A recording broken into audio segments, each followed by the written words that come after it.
meeting, the Texas State Board of Plumbing Examiners, May 24th, 2022 meeting to order. Dawn, would you please call the roll? Yes, sir. Mr. Frank Denton. Mr. James Ainsworth. Present. Mr. Darren Black. Present. Mr. Milton Gutierrez. Mr. William Clark. Mr. Thomas McDonald. Present. Mr. Thomas Rice. Present. Miss Norma Yotto. And Mr. Dave Yelovich. We have a quorum. Thank you, John. That's 6 of 9. Milton Gutierrez, Bill Clark, and David Yelovich have all contacted either myself or the staff and have got business out of state or personal business that conflicted with our meeting. And it would be in order at this time for a motion to excuse the absence of these 3 individuals. Justin McDonald, I so move. Ron Ainsworth, second. Motion by Mr. McDonald, second by Mr. Ainsworth to excuse the absence of Milton Gutierrez, Bill Clark, Dave Yelovich. Before we get going today, you might have heard a new name. You need to take a vote on that. Oh, sorry. All those in favor signify by saying aye to excuse the absences. Aye. Aye. Any opposed? Thank you, Justin. You may have noticed a new name. Norma Yotto is with us today, and we're thrilled to have a new board member. She is a building inspector from McAllen. And I want to take just a moment and let Norma introduce herself and say just a little bit about herself before we get going here. So Norma, take it away.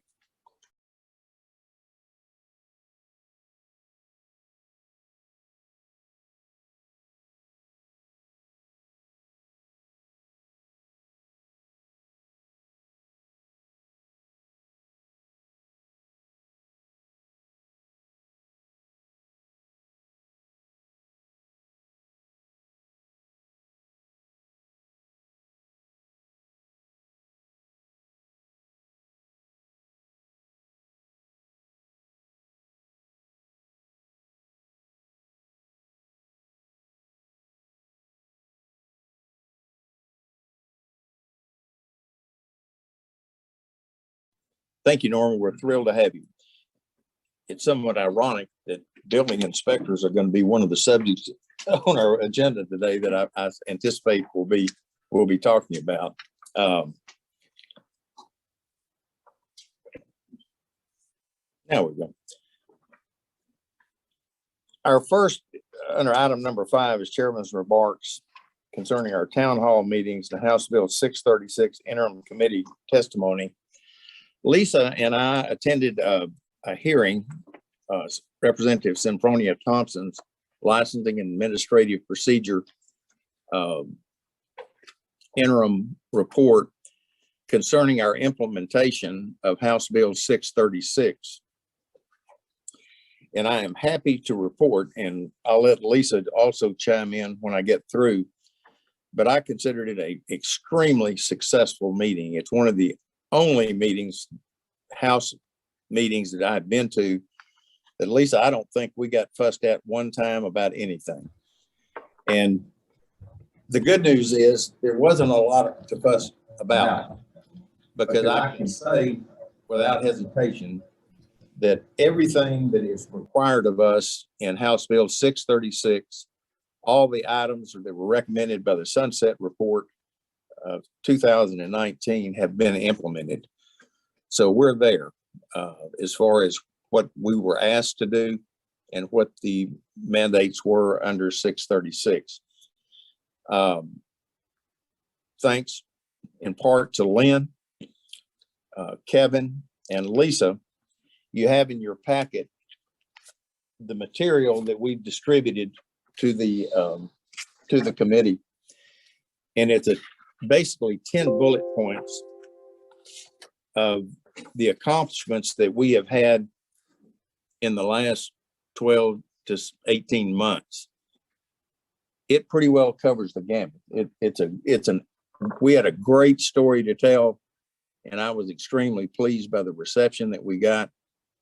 I guess if we got questions, and this goes a little bit to the town hall, it seems like the subject that is of most interest to the legislature, as well as surprisingly to me, the plumbers, have to do with the high school program.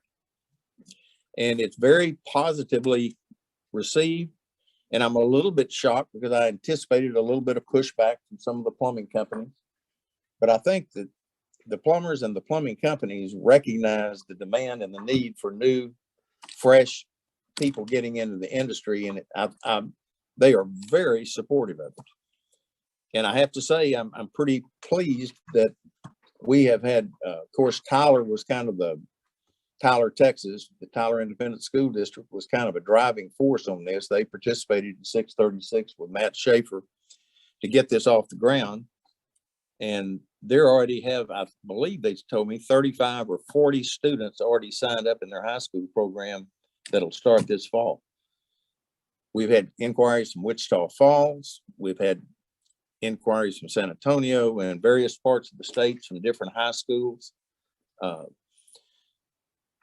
trying to find out information how we can put this program together. And I think we had a lot of discussion at the town hall meeting in Lubbock about it that I'll get to in just a moment. But that seems to be the most interesting part. And I know, Darren, I think you've got a meeting with TSTC concerning implementing a high school program in your area.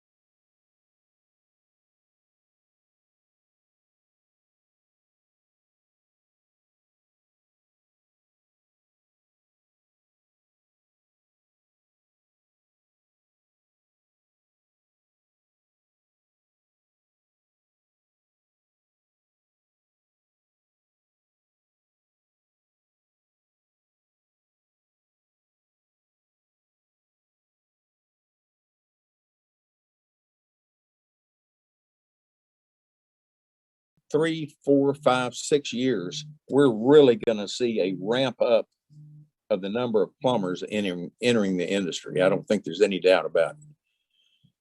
The good news is we have also put together the infrastructure in order to license these plumbers through our interagency agreement with TSTC. I know it's old news for a lot of you, but we're very close to putting the final touches on Waco and hiring a staff to start up there. We hope to have operational a mobile unit this year that we can take to the remote area.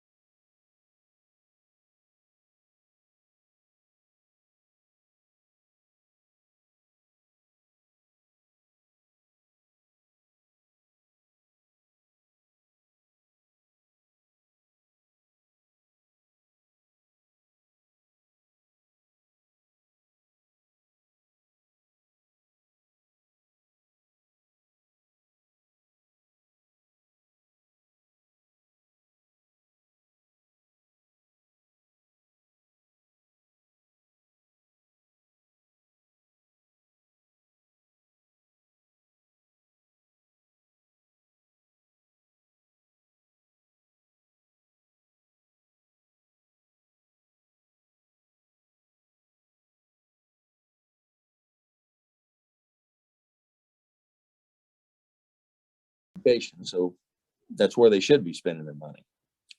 So we're really excited about everything. Lisa, anything to add or take away from concerning our testimony? No, sir, I think it went very well, and I was just proud to be able to be there. That was one of my things when I got there, is that I'm glad that we were there. Yeah. We had the chance to talk to him. We got it done early, and we're ready to go. Mr. Chairman. Yes, sir. Mr. McDonald.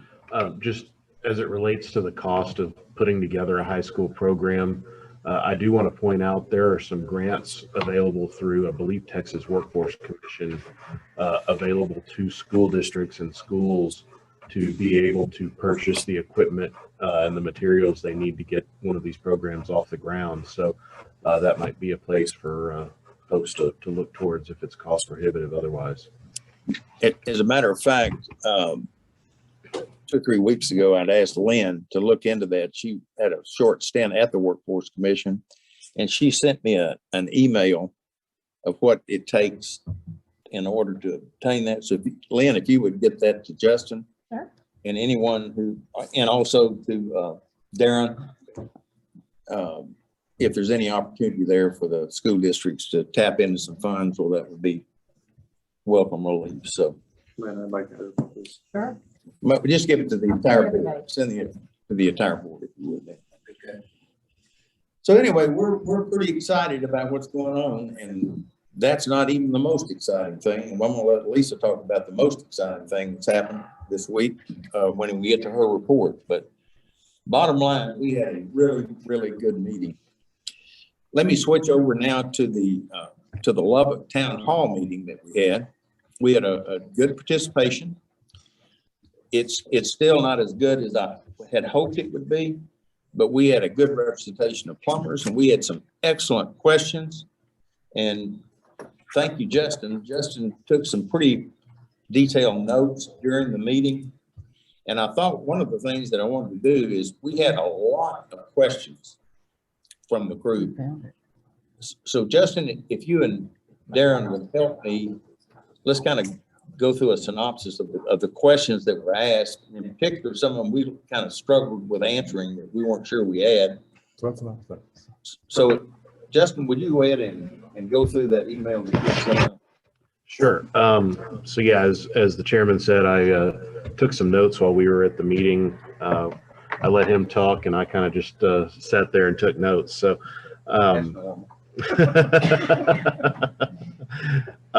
so yeah, one of the questions that came up. Apparently, there's some other trade licenses that have this in their statutes. If a customer finds out that they've hired an unlicensed plumber after the fact, do they still have to pay for the unlicensed work that was done? Which I thought was an interesting question. Might be one more way to help stop unlicensed plumbing if that were the case.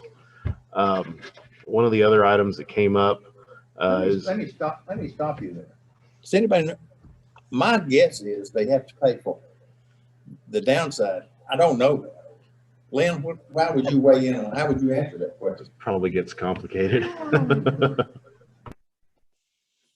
I'll weigh on it too. Okay, I'm gonna let Lisa weigh in on it because I could weigh on it in several different ways. I don't Lisa- want to start, Yeah, what we might do is we might start a rush to hire unlicensed plumbers and get the work done and don't pay them, and I don't want to do that. So- Right. And we've been down that road and had that conversation, and Steve may even want to chime in too.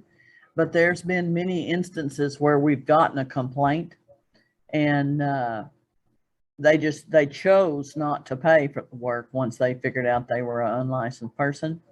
And then the unlicensed person turned right around and took them to small claims to sue them for that work because they actually did work and they had some kind of agreement. So it became a sticky situation. And a lot of times they're doing things other than plumbing. And they'll even ask us, I don't want to pay this person. And we don't direct one way or another. But I'm sure that Lynn's going to dig around in that and find some things to cite to. But it was kind of scary the first few times that it came up, and we had someone that really pursued a complainant. They were alarmed. Yeah, and I'm sure with mechanics lien law and everything else, there's that gets to be a slippery slope. Yeah, that was a question that got asked and we weren't able to answer it, so I just wanted to throw that out to the group.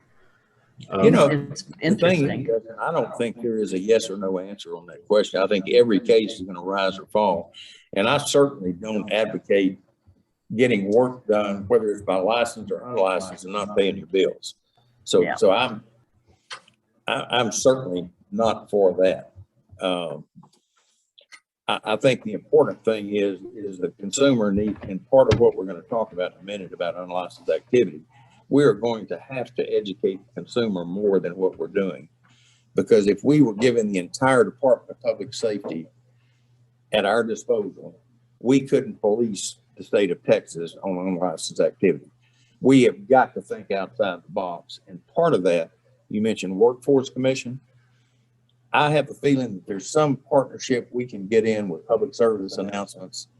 And I don't want to get ahead on the unlicensed activity, but we need to educate the consumer why they need to hire them. Well, Don't and- hire an unlicensed plumber in the first place, and you won't have to face that issue. So Exactly, Anyway, and that was the unlicensed plumbing was a popular subject at the town hall meeting in Lubbock, and that was brought up as a suggestion too. Is we need to do a better job of educating consumers to ask for that license card, not just check for the master license on the quotes and all that stuff, but to actually see if the person who shows up to their house has a card and is a licensed plumber. So that's, and I know we talked about that at our last meeting a little bit. I think we're maybe going to talk about it a little bit more today. So one other item that was brought up in the same vein is realtors may be a good target audience for some of our consumer education, because a lot of times they're the ones that are kind of helping their clients find people to do required repair work on a house when it's going through the sales process. So being sure that the realtors know to look for a licensed plumber and can guide their clients that direction would be potentially very helpful. Another question that came up, how can a plumber make a complaint about an inspector who ignores that unlicensed individuals are engaged in plumbing work without facing retribution from that inspector? And that was another one of those kind of sticky questions. I'm not exactly sure how to respond to that. Obviously, the inspectors do have an obligation to report unlicensed work as well, so that gets a little bit sticky as far as how a licensed plumber gets along, and has a relationship ongoing with their local inspector. But that was something that came up. Let's see. Next, regarding the high school program, how will high school students enrolled in an approved TEA, TSBPE approved training program prove that they are authorized to work with a plumber in the field if we're not issuing them an apprentice card? So I thought that was a good question, and maybe one for food for thought for Lisa. Let's see. I was Next- actually, can I comment on that? Yeah. I spoke to someone about that the other day, and in looking, it clearly says that they're not required to register. However, if they're going to physically assist someone and accumulate those hours, it seems to me that they should go ahead and register it. And Lynn can ferret this out. I had this conversation, but they're not required to register to participate in the program. Right. It seems is like there mine. wouldn't be any downside to them registering. And with there the- is with the no board. downside to registering. And the other thing, if you so desired, we could register them with proof of attendance and just not charge for that registration. It's much easier for us to track their data and to be able to store their completion of the program too. Sure. I mean, yeah, I think in the long run, it would be better for them to, go ahead and establish their record, Yeah. with the board. And it could have been the probably same a person. question for y'all to look into to see how we comply with 636, but still, provide that service. Yeah. Do we have the ability or authority, my question would be, if we're notified by a school district that they've got 40 folks in their program, do we have the ability and the authority to issue them 30 cards of some sort? Maybe not an apprentice card, but some card that would verify, even if we don't charge them for it. And what I'm saying is, if we get an investigator in the field and they find a person working without any type of card or any type of authorization, how are they going to, and they say, well, I'm in high school program. How are we going to verify it? I guess it would prevent, if they had a card or a piece of identification that they could carry with them, it would prevent our investigator from having to go to the school to verify it. So, Well, I guess if the guy looks like he's 30 years old, then he's probably not in the high school a program. guy who's out there saying, I'm in high school program. believe it or not, we do use age to determine a few things. So, but yeah, I'd really like to, if the board chose to go ahead and just issue the apprentice card based on that they are in the program, and so that we would have a way to track them and it wouldn't cause them any problem out on the job site. And, you know, we can waive their fee if they showed proof of being in the class. If there's some way to do that with, you know, while still complying with the statute, I think that'd be a really good idea. You know, Kinda makes let's things easier for consider not issuing an apprentice card, maybe an apprentice card with a star on it or something to designate they're in a high school program. Because I wouldn't want to hand out a handful of apprentice cards to anyone unless I knew exactly who the end user was going to be. So, but we can talk about that. Yeah, no, they'd all have license, they'd all have numbers and their Yeah, name. I think it would tag have to them. be associated to a specific person Mhm. for sure. Mr. Chairman. Yes, sir. Yeah, I mean, if they want to accumulate those hours, they need to register. Yeah, So it's not a requirement, but if you want your hours to count and you're working part-time while you're doing this, you have to register as an Well, apprentice. and you know what? That's a good point, Ron, because they don't need the hours in order to take the training exam.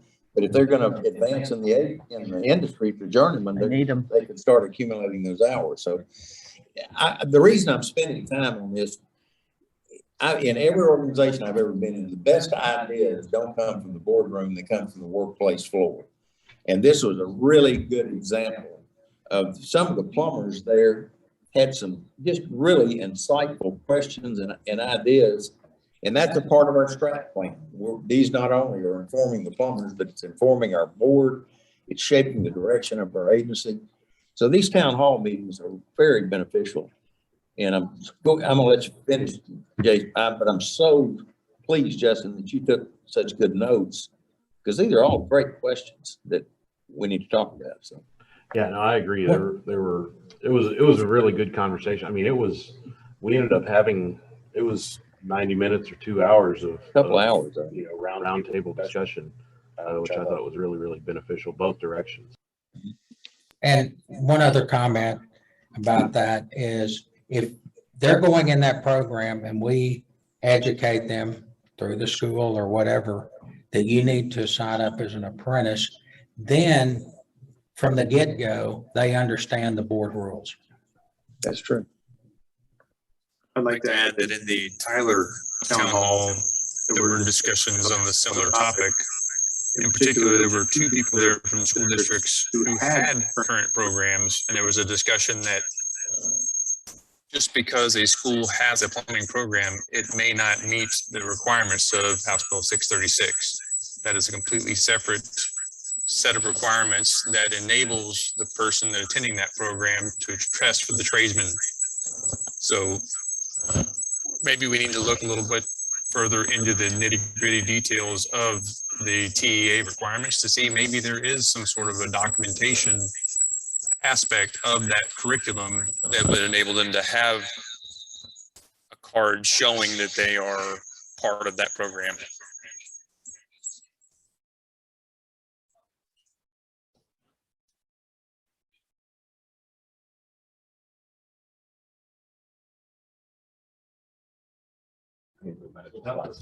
There it goes.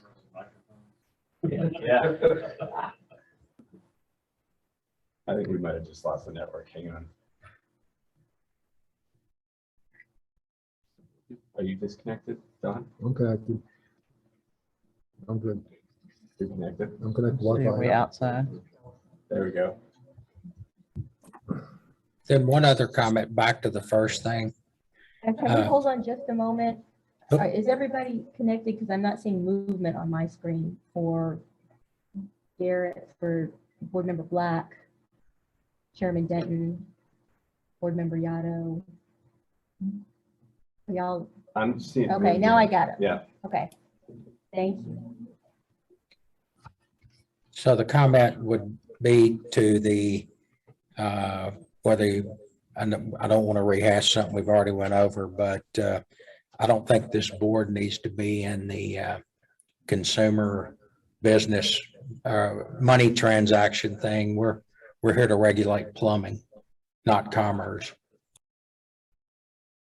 The fear that I have, and I think the concern that I have, and Tommy hit on it, is high schools are going to hear the tip of the iceberg on this, teach a couple of plumbing courses, and then show up to take the tradesman exam, and they're not going to meet the criteria. One of the things that Lisa has done, and we get inquiries from time to time at the agency about what do I need to do in order to start a high school program. We do the best we can to hand them off to TEA. We send them a package to email back that shows the course outline and the requirements of knowledge and skills list that this board approved. And then we put them in touch with a specific person at TEA, because we don't need to be regulating business and commerce. We also don't need to be regulating high schools and providing information. So as best we can, we try to hand them off to TEA as our partner, so that they're actually teaching the approved curriculum that allows them to sit for the tradesman exam. So we're very cognizant of that. But even with all this being said and us being aware of it, we're still, I can assure you, 2 or 3 years from now, we're going to have a high school come in, or a student, to take the test because he took a plumbing course in high school. So maybe we can ramp up our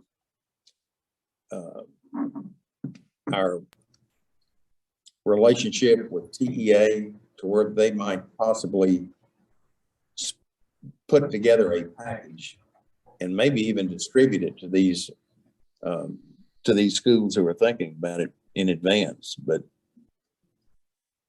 With the registering of their apprentices within our program, would that not let us know that they're in a board approved curriculum?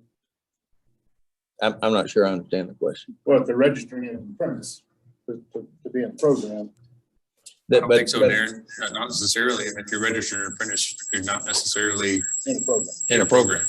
But if they're wanting that program to be a credit for the program, is there a way for us to register that apprentice within a curriculum program? I would hope that it would fall within part of the curriculum requirements. I've seen the overview, but I haven't read the details of a curriculum yet. And I would hope that it would be in section 1, first page, first day, just defining what an apprentice is and why you should take that step. one I thing, think we can add that on there as to why they should register. But the statute, the enabling statute, is pretty clear that we can't require them to register as part of that program. and that was the point I was about to make, is we're going to have to be very careful that we don't start putting requirements on that are us in foul or in violation of 606. We're going to have to assure that we don't start adding requirements, because I've spoken with Matt Schaefer and talked to him about that. And he's very adamant that he had intended that there be no requirement and no fee and nothing from the plumbing board other than completing this curriculum. So anything we do is going to have to be voluntary. But that's for them to enter that program, so that we're not making that requirement. That's so that they, once they have Right. completed that program, that Right. they can take the tradesman exam without any requirements from the plumbing board other than Right. completing the program. All What know I is that Frank anticipated- and Lisa said that they had a really good meeting with the legislature last week, and I want to keep that going. I don't Yeah, want me to run too. about. And Me too. what I anticipate is that our form will reference the program within the law, and they get the form signed off showing they've completed the form. And so that's how we'll separate them. And then you'll eventually see a CTE notation of that program with their name whenever they take that tradesman exam, if all goes as planned, underneath their training from the website. So you'll know that that's a CTE tradesman, is my plan. Hopefully it Well, works. Justin, won't you push ahead if there was anything else? That's all good stuff. I mean, it's meat and potatoes type questions. Yeah. Sure. Yeah. Kind of departing from that realm a little bit. A couple of plumbers brought up the fact that municipalities they work in are requiring the master plumber to physically come into the office to pay for and pull permits. And so it was suggested that we work with TML and the Building Officials Association to remind municipalities that they don't have the ability to require that on every single permit. So that was just kind of something that got thrown out there that we probably ought to tuck away and for future consideration. Another question, which was a really good question that I don't think any of us had the answer to. Will candidates for computer-based testing be able to find out their actual test score at the end of the exam or just pass fail? The actual score, they get it Okay, on their good. piece of paper. That was what everybody was hoping to hear, so that's good. Are there time limits on the CBT? Absolutely. And what is the time limit, Lisa? It's 2 hours on the tradesman and 2 hours on the journeyman. Okay. And I will tell you, the master and the inspector, the testing of the time right now, we see that it's going to be almost 7 hours, including a decent break. Wow. To take a lunch in there, a very short lunch. And so that's where we're at. We plan for 6 to 7 on those two. Yeah, I don't know about anybody else, but I would definitely need a break in the middle of a 7-hour test. Yes. Yeah. Good. And they Okay. can take a break anytime that they like. Their time is still running, but we're building in an actual break that doesn't count against their Okay. test time for the inspector and the master. Okay, good. And then I think the last question that came up that I have in my notes with the rule repeals that we made at our last meeting, there was some concern that maintenance men might now be allowed to do work for their employer on natural gas and or med gas plumbing because I think some folks were concerned the statute was a little vague. Do you or Lynn want to address that maybe? We were planning on reworking that and putting it back in. And Lynn and I have had this conversation. I think the statute's still clear about who can work on plumbing, which includes gas. So. Okay. But when we rework that, I expect a lot of comments. That's all I had in my notes, Mr. Chair. I don't know if you or Darren That's a had lot. any other That was good, though. items that you I like That's that. a lot. see that I missed out maybe. Justin, I'm gonna tell you, it's been beneficial to me to go through the exercise, and I hope those people that are listening, these provided some answers, because if the folks at Lubbock are asking, we're gonna get the same types of questions at our future town hall meetings. So it helps to educate the board and the staff, as well as anyone else that's participating in the meeting. So Yeah, thanks a lot. In my experience, there's usually a lot of people have the same question, but there's only one person who's brave enough to actually stand up and ask it. So yeah.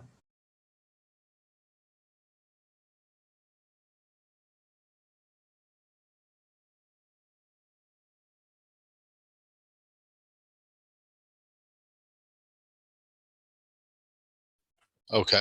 I would just echo what Justin had to say about everything, but I'd also add that the approachability of our board going out into the public and making ourselves available to our plumbers and to our inspectors it was huge. I mean, the biggest compliment we could receive was the satisfaction that we are there where we've never been there in their minds.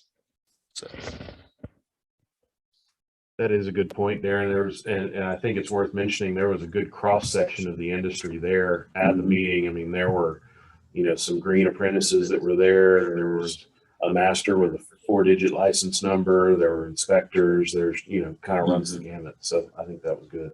It's a great exercise, and I tell you, I love every one of them, because every one of them I learned something, and every one we get different questions and new questions, and so this town hall thing is something that we're going to continue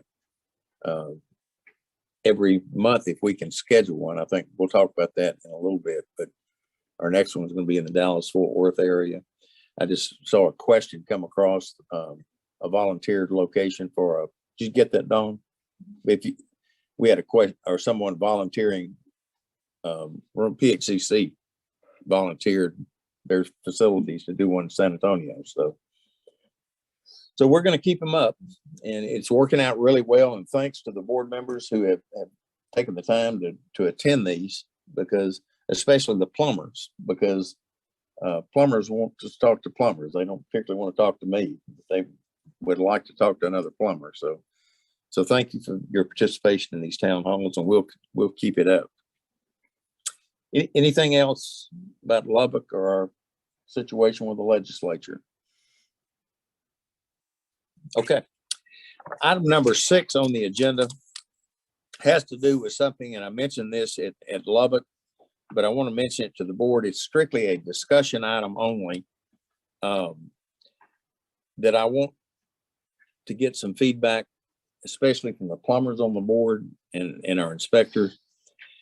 There is a national exam for med gas, and as it stands today, if someone has passed and completed that national exam for med gas, they're still required to come to Texas in order to have a med gas Texas license. They still have to take our test, come into the facility and take this test. From what I can tell, the national certification is substantially equivalent to the requirements that we have in Texas. As a matter of fact, it may be a little more stringent than even ours is. What I want to bounce off of you and give direction to the staff, I would like to, if they provide proof that they have passed and have received a national certification, that they don't have to take that test in Austin in order to get a Texas med gas. It works similar to the reciprocity agreement we have with Louisiana, that their requirements are substantially equivalent. It's not a large portion of the time that we spend on the test, and Lynn gave me some numbers, and I think we had 160 the last fiscal year, and we had done 120 this fiscal year exams for the med gas. So we were looking at 150, 200 tests a year. And that doesn't sound like a lot, but if you knock out 150 or 200 here and 150 over there, you start taking some pressure off our examination staff, and we don't reduce the quality of the people that we're issuing license to, because we've already taken the national exam. So is there any feedback or pushback or support for asking Lynn to address our rules that we would not require a test for med gas if you've got that national certification and training? Anybody? Is it a good idea or a bad idea, or see any downside to I it? think if you've passed NFPA 99C, and I could be wrong, but that's the standard for med gas across the country. And if you're doing it by code, that would meet our requirements. Is that a consensus on the board that we can move in that direction? Yes. You're still subject to working under a master with the, I mean, all the requirements are still there. You're just reciprocating the license. Absolutely. At a The journeyman only level thing and it does, above. they don't have to come in and take the test in Texas. We'll Yes, just sir. issue them a med gas license based upon their previous training but make it clear, we're not doing away with the test for med gas. We'll still have a Texas med gas card, then they can still come in and take the test. But if they're holding a national certification, it's redundant and serves no purpose to take 2 tests when you already have taken 1. So if everyone is okay, Lynn, if you, as we're going through these rules, if you will take a look and put whatever language that we need to put in order to accomplish that, we'll consider it at a future board meeting. And we'll have a formal vote and a further discussion. And by the way, this is not something that I've just picked off the top of my head. I have talked to Joe Cooper, as a matter of fact, who's in our audience today, because they're involved in training and trying to get a national certification. I've talked to PHCC folks. I've talked to our own examination staff to ensure that the training and the testing that they're getting on a national level is substantially equivalent to that we require. And I think the answer has been yes everywhere I went. So I see no reason not to move forward without objection from the board. Well, and it also was discussed at the Lubbock Town Hall. It and I was. think everybody was on board there as well. It was. So Lynn, if you're clear on that, we just don't want them to have to take 2 tests. If they have the national certification, and wherever in the rules that we need to address that, we can address it at a future meeting. So.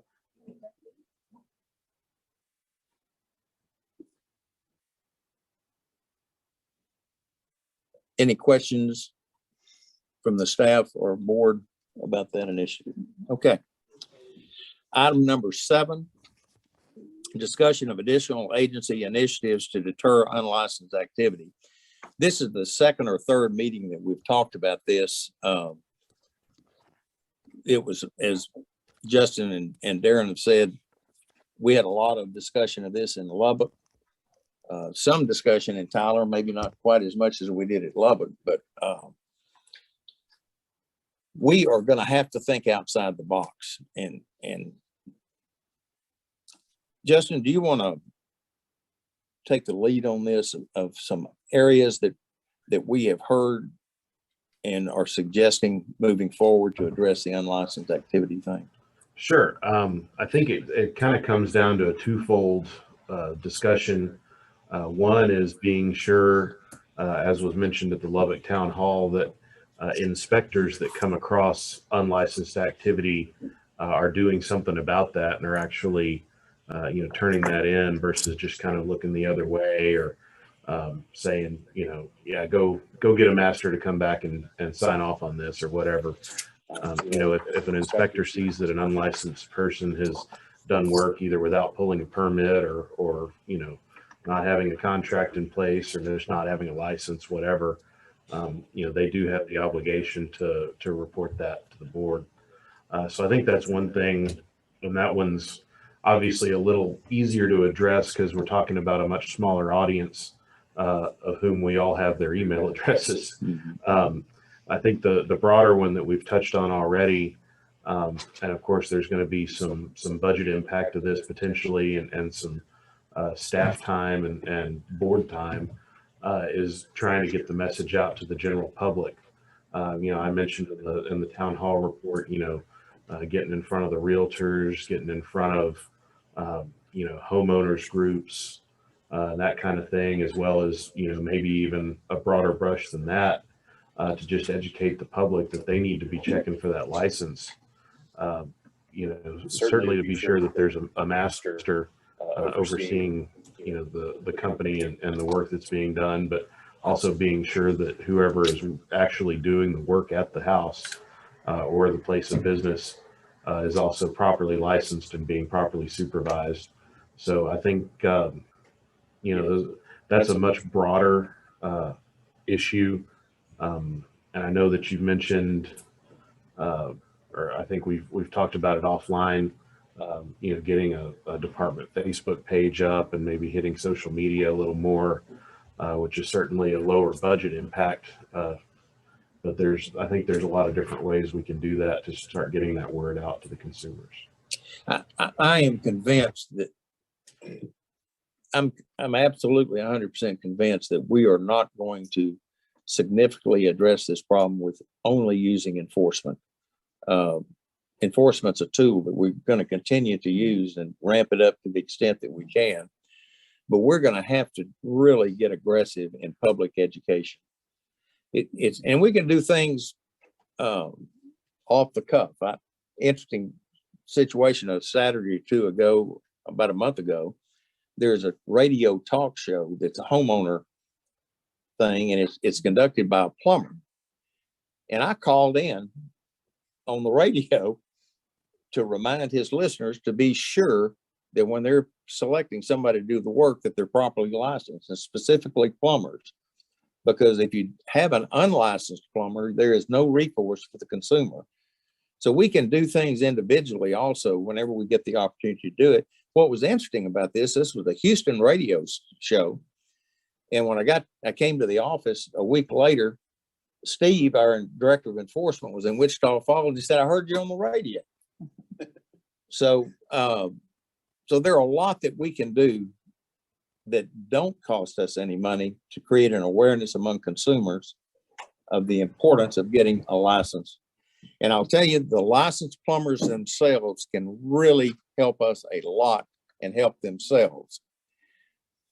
When any form of advertising, whether it be print or whether it be radio or whether it be TV, if they will brag about the fact that they are licensed with the Texas State Board of Plumbing Examiners, it sets apart those people who advertise that don't say anything about being licensed. So if the industry itself, and I would talk to the continuing education providers to encourage plumbing companies who are doing advertising to advertise their license and brag about their license. One of the greatest things, it's a pain in the butt to plumbers, but it can be a huge marketing tool that plumbers have been vetted for criminal conviction backgrounds. If you get an unlicensed plumber, you have no idea what that person's background is. Whereas when you hire a licensed plumber, you can be assured they have been fingerprinted and vetted, and you can be assured that they're being invited into your home after proper supervision. So there's a lot that we can do. There is a tremendous amount that the plumbers themselves and the plumbing companies can do if we can get something going out there in the form of advertising. Well, They need to brag about the fact that they're licensed. And I think we need brag to, about your license, and the ones that don't brag about it, yeah. they're unlicensed, and you better think twice before you hire them. Well, and I think on the consumer side, it's not just a matter of telling them, you need to hire a licensed plumber, but tell them why they need to hire a licensed plumber and what can go wrong if you hire somebody that doesn't know what they're doing to do plumbing work on your home or your place of business. Because that's really why we're here in the first place, is to protect public safety. It might just leak, it might, tear up your floor or whatever, but if you start talking about natural gas and stuff like that, I mean, It can also kill you. Yeah. And or you get a cross contamination event, or, you can be seriously hurt or killed, if your plumbing's not done correctly. And I think, average Joe homeowner, Joe business owner is, just thinking, well, man, this guy with the magnetic sign on his truck that just rolled into town sure is cheap. And they're not thinking about why you need to have somebody with the training and the background and vetting. So basically, public education. Lynn, if you will do this, if you will, or Lisa, or whoever might have a contact with the Texas Workforce Commission, would you see if you can, what you can do to arrange a meeting with one of the commissioners of the Texas Workforce Commission, that I could meet with them and see if they have any funds or any inclination to help us with a public service campaign to the consumer to ensure the reasons why they should hire licensed folks. Number one, they're vetted. Number two, there's recourse for the consumer. Everything's fine until something goes wrong. And when something goes wrong, that unlicensed plumber is nowhere to be found. But we can find the licensed plumbers.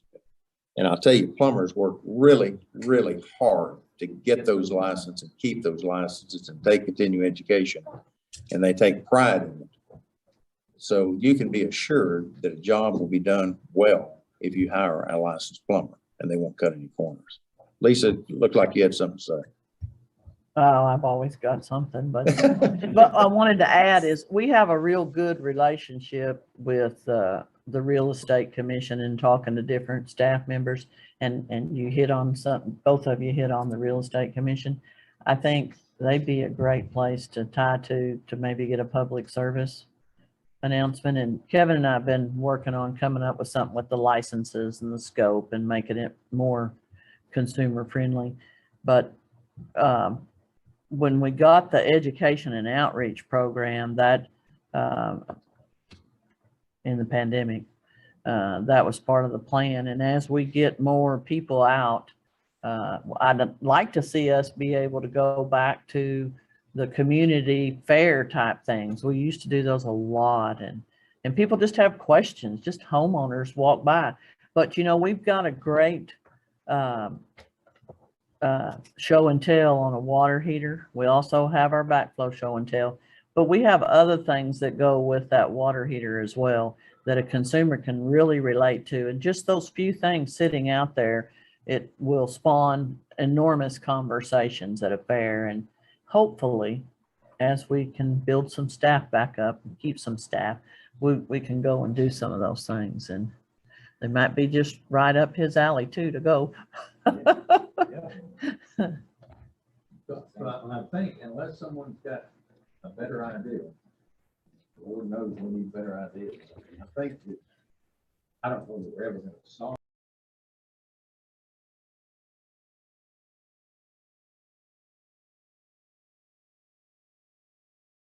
Sorry, I forgot to turn my mic on. We have got to do a better job than what we've done in the past to deter unlicensed activity. And unless someone's got a better idea, I think we need to get really aggressive in partnering with other agencies that have similar interests, such as the Workforce Commission, such as the Real Estate Commission. And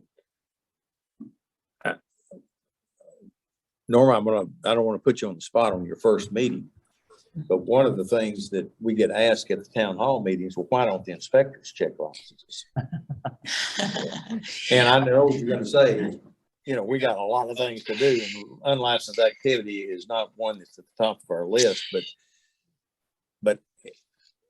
I'm going to say this, in my mind, a plumbing inspector, you know, that holds a license has got an obligation to report to our agency unlicensed activity when they see it and when they find it.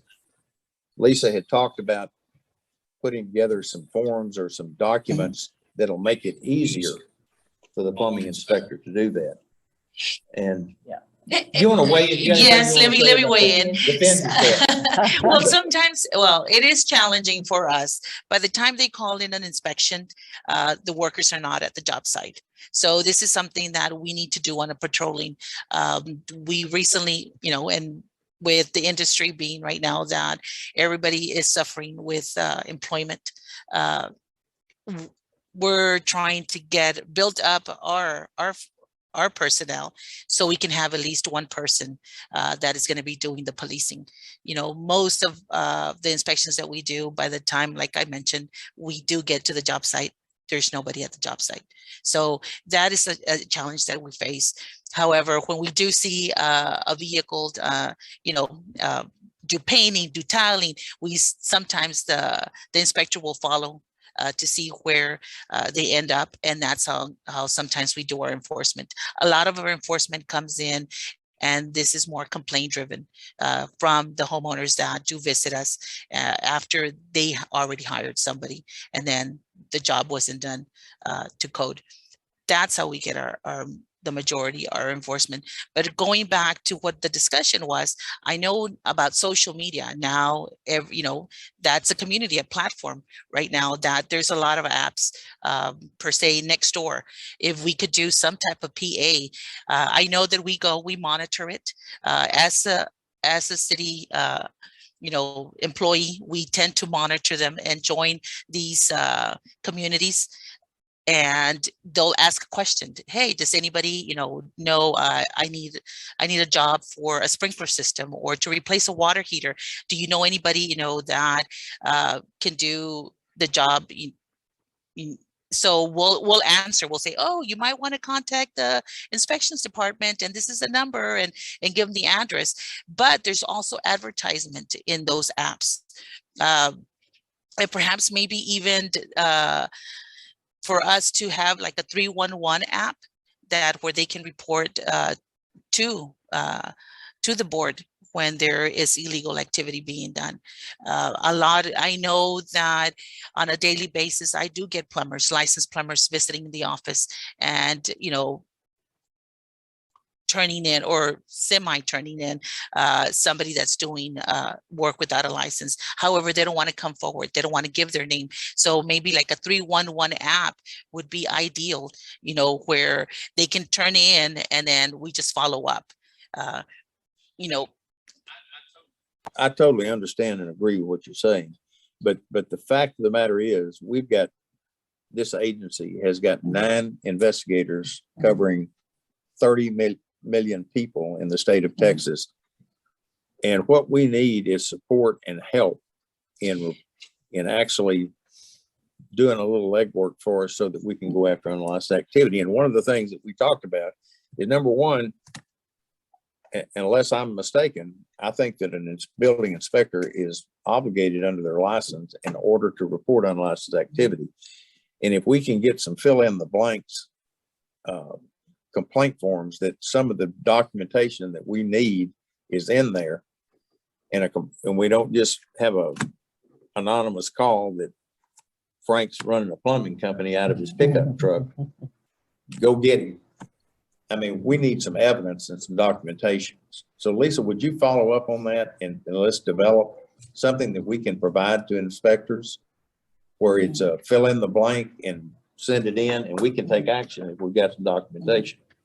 But the other thing I want to do is, Steve, a couple of meetings ago, has had some contact with TML, and TML has volunteered to allow us to put news articles and information in the TML newsletter that goes out to get building officials and mayors and what have you. So I think that if between all of us, between Steve and his staff, maybe they can write an article at some point of what we need to help. Norma and I talked earlier, and we probably don't do as much of this as we need to, but our investigators need to have a first name relationship with building and inspectors in every municipality. And we probably do in a lot of them, but there are a lot of them we probably don't also. So if we can push Steve to put a little more emphasis in investigators building relationship with these building inspectors and helping them, give them the information that we need in order to file an unlicensed complaint, we can do it. So all these things we're talking about, that Norm and I talked for a couple of minutes before the meeting, there is not one silver bullet that's going to solve this problem. It's going to take a combination of persistent, continuous activity from a lot of different people. And I'm committed to doing it. So it's going to fall in, it's going to come up at our LAR. We're going to ask for some money to ramp up our enforcement activity, as well as our public service announcements, our outreach program. So it's just something we're just going to have to continue to stay on it. And anyone else have anything, ideas or thoughts about the unlicensed activity? Mr. Chairman, if I could add something to that for Patricia and Lisa and Steve to consider as well. We have a lot of smaller communities that don't have a employee that is serving as a plumbing inspector. They're doing a third party inspector. So if we're going to address this from the municipality standpoint that has employees, we really need to have some way of those plumbers in those smaller municipalities, because that, I'm assuming that third party inspector has no rights to enforce. No, they do. They do, but they're not. I mean, because they're not directly. If you go out to the communities and you visit with your plumbers, these guys are just coming in. They're getting charged a separate fee from the city and a separate fee from the plumbing inspector. But there's no enforcement in those smaller communities being provided by these third-party inspectors. So I just, if we're going to address this from a TML and a municipality standpoint, if we could throw that aspect of what these other smaller communities are dealing with, I feel like that'd be fair for those plumbers within those communities. Education and outreach, and I'm going to hit on this again because we need help from the industry. We need help from the plumbers who are, I never turn on a television or I never listen to a radio station that a plumber's not on there advertising. And very damn seldom they ever brag about the fact they're licensed for the state of Texas and trained in the state of Texas. And they take continuing education to stay on the forefront of innovative ideas and codes. And we need to do a better job, and we need help from the industry associations, from the labor unions, and every group to encourage your membership to brag about the fact that they're licensed. Because if enough of you do that, and generally speaking, the ones that are spending the bucks have gotten licenses. And if you will do enough of that, it'll be pretty obvious the ones that are advertising that don't brag about it don't have a license. So it'll create a distinction between a licensed plumber and an unlicensed plumber that we need to do. So I'm asking for help from not just the 38 employees at the plumbing board are not going to solve this problem. So we are going to have some cooperation from the entire industry. And we'll try to do our part, but we want you to do your part too. So. Kenneth, are you ready on the STRAP plan and legislative appropriations request discussion? Unless there's anything else on unlicensed activity. Kenneth, you want to? Yes, sir. This is found under tab number 2. I'm gonna let Lisa start off, Mr. Chair. Tab number 4, sorry.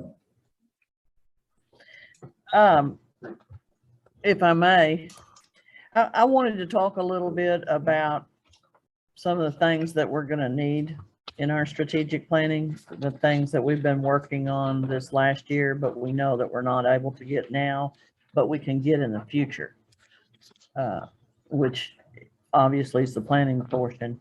But I want Kenneth, and he does such a good job to kind of explain the documents that are in there and how we go about asking for money and that sort of thing. And I can give you some examples of some of the items that we have asked for in our LAR, which will come at a little later date, but it's part of our planning process. And some of the biggest thing that we're going to have to consider, plan for, and ask in our LAR is going to be the possibility of a lease increase.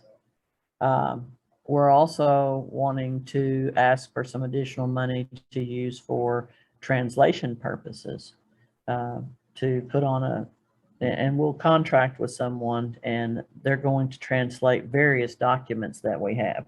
And including that, we're going to take our rules and turn those into Spanish. So we've got a lot of work there that needs to be done, and we need a certified contractor that can get the dialect that we choose.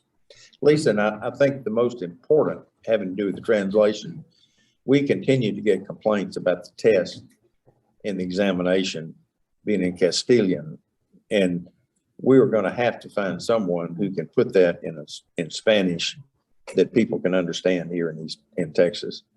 So Lisa and I have talked about this, and part of our appropriations is going to be some money set aside for the translation of a lot of these documents. So, and we're going to work with a contractor to get just our tradesmen and our journeyman up and running, but then we've got a tremendous amount of other stuff that is going to cost more money that we're going to ask for futuristic, for outlook that we know we've got to get done. And we've got enough to do what we need now, but we certainly got a plan for all the things that we want to translate and translate properly. One of the other things that we always ask for is we try to ask for a little additional money for enhancements to our IT system, to our database, and when we work with the Health Professions Council, who actually oversees the VERSA program that we use. And we've got plans for other enhancements in the future. So we're going to come up with a number, hopefully, of what that's going to be. We also we're looking right now at the possibility of maybe being able to do some federal funding to do some infrastructure work. And so we hope we're able to get in DIR's program, and Kenneth's investigating that now, so that we don't have to ask for additional money. So if we can get something from one place, we don't have to ask for it here. But we've got a lot of wheels spinning and a lot of plans and a lot of excitement.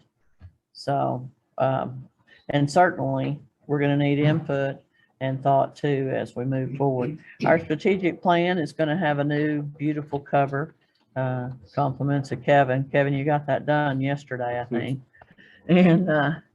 And we've got a lot of information that we've got to get put in it, and it's due very soon. We've got a lot of irons in the fire. So we welcome ideas, and just sitting here today was really good communication and putting some information together. But I'll let Kenneth tell, based on the documents that he gave you, exactly how that's all going to work whenever we ask and get money. And Kenneth, before you get started, and in addition to what Lisa's talking about, other than Milton Gutierrez and myself, most of the board members have never been a part of a legislative appropriations request. In our businesses, it makes sense that if you raise more money, you can spend it. Unfortunately, the way the legislature works is we can't spend a nickel unless we have authorization to do it. And the number one priority for me when we go with our hat in our hand to the legislature is, number one, to take care of the employees we've got. I'm going to tell you, our employees have been squeezed really hard living here in Austin. The legislature is going to have to do something for the state employees. Now, I can't do anything about all of them, but I sure want to be a champion for our own. Because with gasoline prices and the cost of living going up, Austin is the most expensive place in Texas to live. And every one of our employees live in the area or they commute back and forth, and they're really getting squeezed. So number one on my agenda will be something for our employees that we have right now. Number two, we're going to have to staff our Waco facility, the mobile unit testing unit, and eventually a Harlingen one. And that's going to come as a part of our LAR. We're going to have a pretty big wish list. But between Lisa and I, and she and I have talked about this off and on for the last couple of months. But I'm not ashamed to ask for it, because I'm going to tell you, this agency has delivered. We can go in with our head held up high that we have delivered on what the legislature has asked for us. And since we've delivered, I don't have any problem at all for asking for additional money to keep it up. So I'm not going to fall backwards because of lack of funds.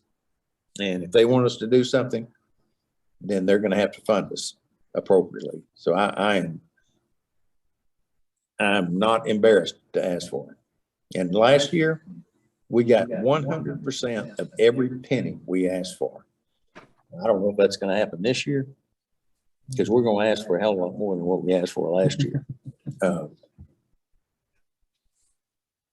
anyway, those are just, and if the board is, if we've overlooked something or we haven't hit on something between Lisa and I that you think we've overlooked, either tell us during the meeting or after the meeting so that we can make sure that we put it on our want list for the legislature. So, Kenneth, it's all yours. Good morning, everybody. My name is Kenneth Biddle. I'm the Director of Financial Operations, for the record. If you would, everybody turn to me, the first page, it's a title on the punch, it's introduction, and it's kind of the state legislative budget cycle. This is a calendar of the 2 fiscal year biennium of how the legislative cycle works between even number years and odd number calendar years.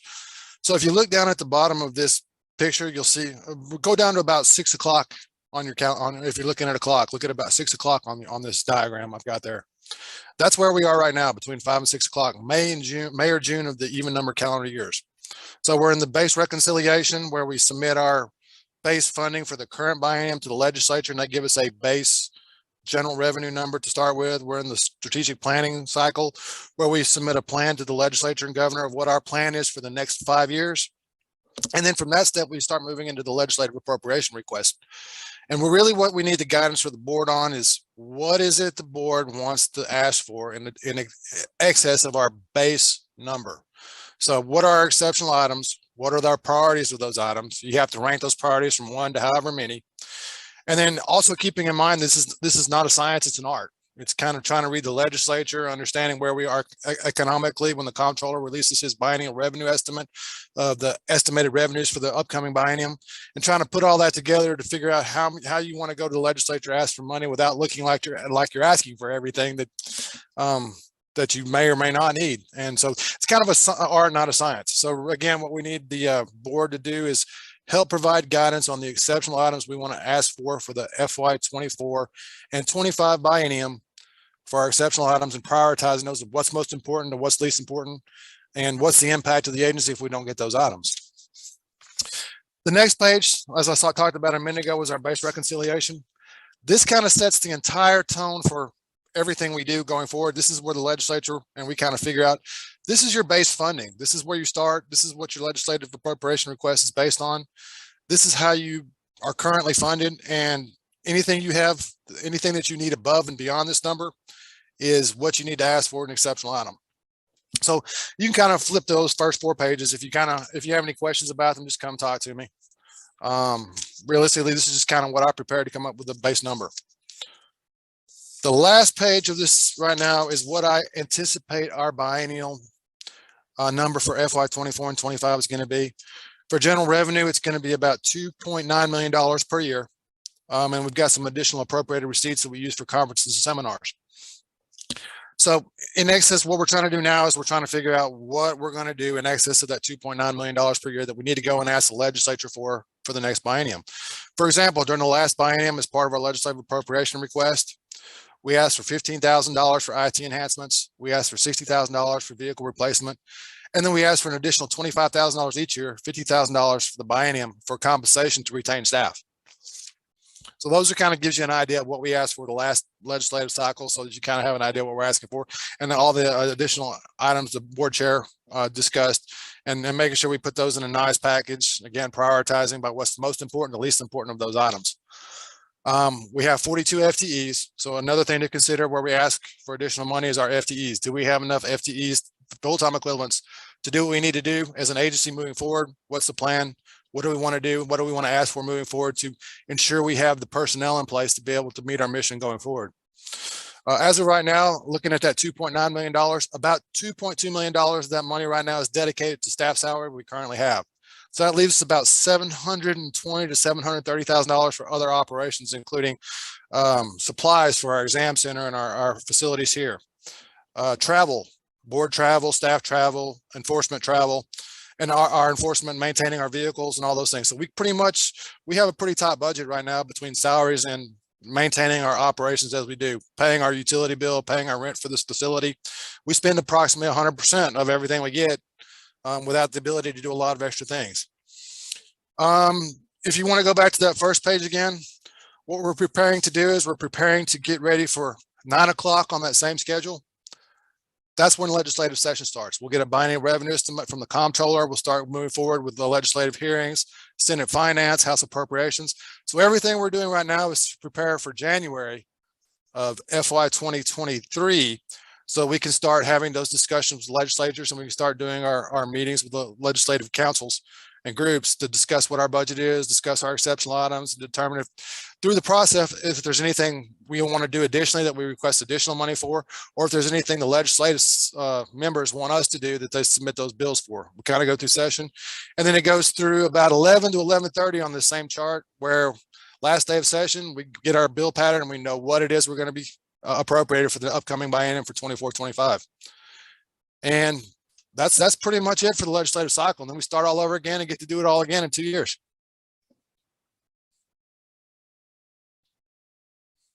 And I will answer any questions you have today, or if you have any questions about all the stuff I just sent, because it's a lot of stuff, just send me an email, give me a call. Yes, sir. So the 2.9 million, that would anticipate if we just kept operating at status quo without any replacement of capital items or vehicles or increased staff or anything. If we just held the line. That would be, yes, sir. That would be based on what we received in 2022 and 2023. So none of the improvements that we've been talking about all morning or any of that stuff. So that would all be additional to that. Correct. Yes, sir. Okay. As you think of things, you're not going to require, it's not speak now or forever hold your peace. In the next week or two, if something comes to mind or something you want to talk about, be sure to talk to Kenneth or Lisa. That don't forget this and don't forget that. So we want to start gathering those items in June so we can start prepping them in July, because my anticipation that RLARs can be due around the 1st or 2nd week of August. One last thing, and I'm going to take a break here before we start with Lynn. But early in the meeting, we talked about the document that we handed out to the committee of licensing and administrative procedure, something that would be a huge help. If each of you would take this document and familiarize yourself with it and hand deliver it to your state representative or senator, You never know when that's representative or senator might be on a key committee that can help us. So it does two things. It lets them know that one of their constituents is on the plumbing board, so they'll pay particular attention to it. And number two, it will show them that we've delivered on what the legislator asked us to do. So if each board member we can't lobby, and we're not lobbying, but we're keeping them informed. So if you'll make particular effort in the next month or so to hand deliver this to your state representative and your state senator, you never know, that may be just the vote we need or just the support we need in a committee to get what we need. So it's about 11:16. If it's okay with everyone, let's take a 10-minute break and be back at 11:25.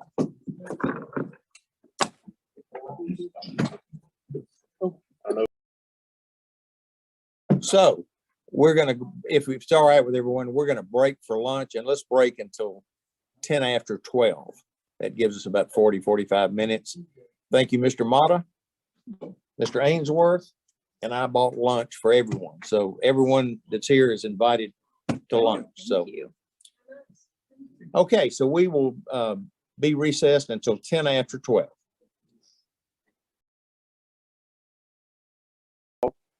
We'll get going again. And again, Ron and Mata, thanks for the lunch.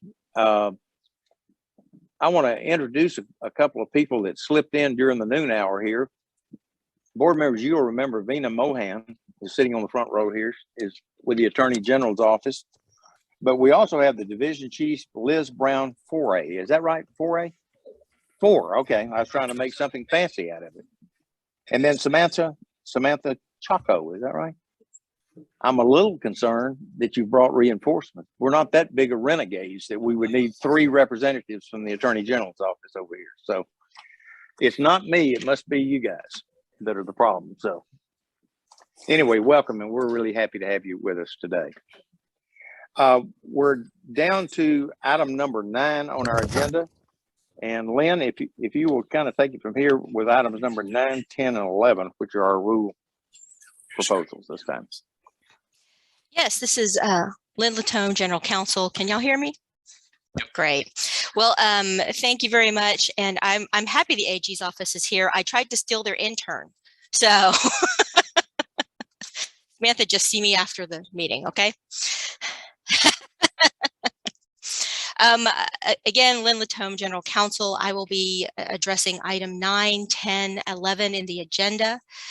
The first item, number 9, is consideration and possible action to post notice of 4-year rule review in the Texas Register for 22 Texas Administrative Code chapters 361, 363, and 367. The APA requires that an agency review its rules every 4 years and determine if the reasons for initially adopting the rules continues to exist and whether the rules should be readopted with amendment, or repealed. On July 26, 2021, a notice of rule review was posted by the agency for 22 Texas Administrative Code Chapter 365. The agency would like to post notice on the remaining spectrum of our rules at 361, 363, and 367 to finish that rule review. Staff would ask the board for a motion to post in the Texas Register the 4-year rule review for sections 361, 363, and 367. Ron Ainsworth, so moved. Ron Ainsworth moves and Darren Black seconds. All those in favor signify by saying aye. Aye. Aye. Any opposed? Okay, thank you. Lynn? Thank you. This is item number 10. This is consideration and possible action to post for 30 days of public comment in the Texas Register the proposed amendments at 22 Texas Administrative Code sections 361.1 and 361.13 as a result of the statutory changes made by House Bill 636. 361.1A16 changes the definition of continued professional education from board approved to simply approved. 361 361.1A21 changes the definition of field representative to eliminate the representative's ability to issue citations. 361.1A47 changes the definition of the responsible master plumber to eliminate the requirement to take a training program on laws and rules. 361.1A52 changes the definition of tradesman to add the language showing the qualification through a high school or trade school curriculum. And 361.13 strikes provisions referring to the enforcement committee and strikes language requiring the committee members to be board members. Again, as you recall, all of these were provisions that were originating from House Bill 636 and amended our enabling statute. Staff requests the board entertain a motion to request for publication the proposed rules at 22 Texas Administrative Code 361.1 and 361.13 in the Texas Register for 30 days of public comment.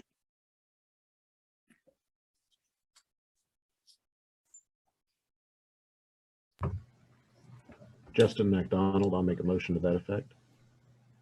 Norma Yaddo, second.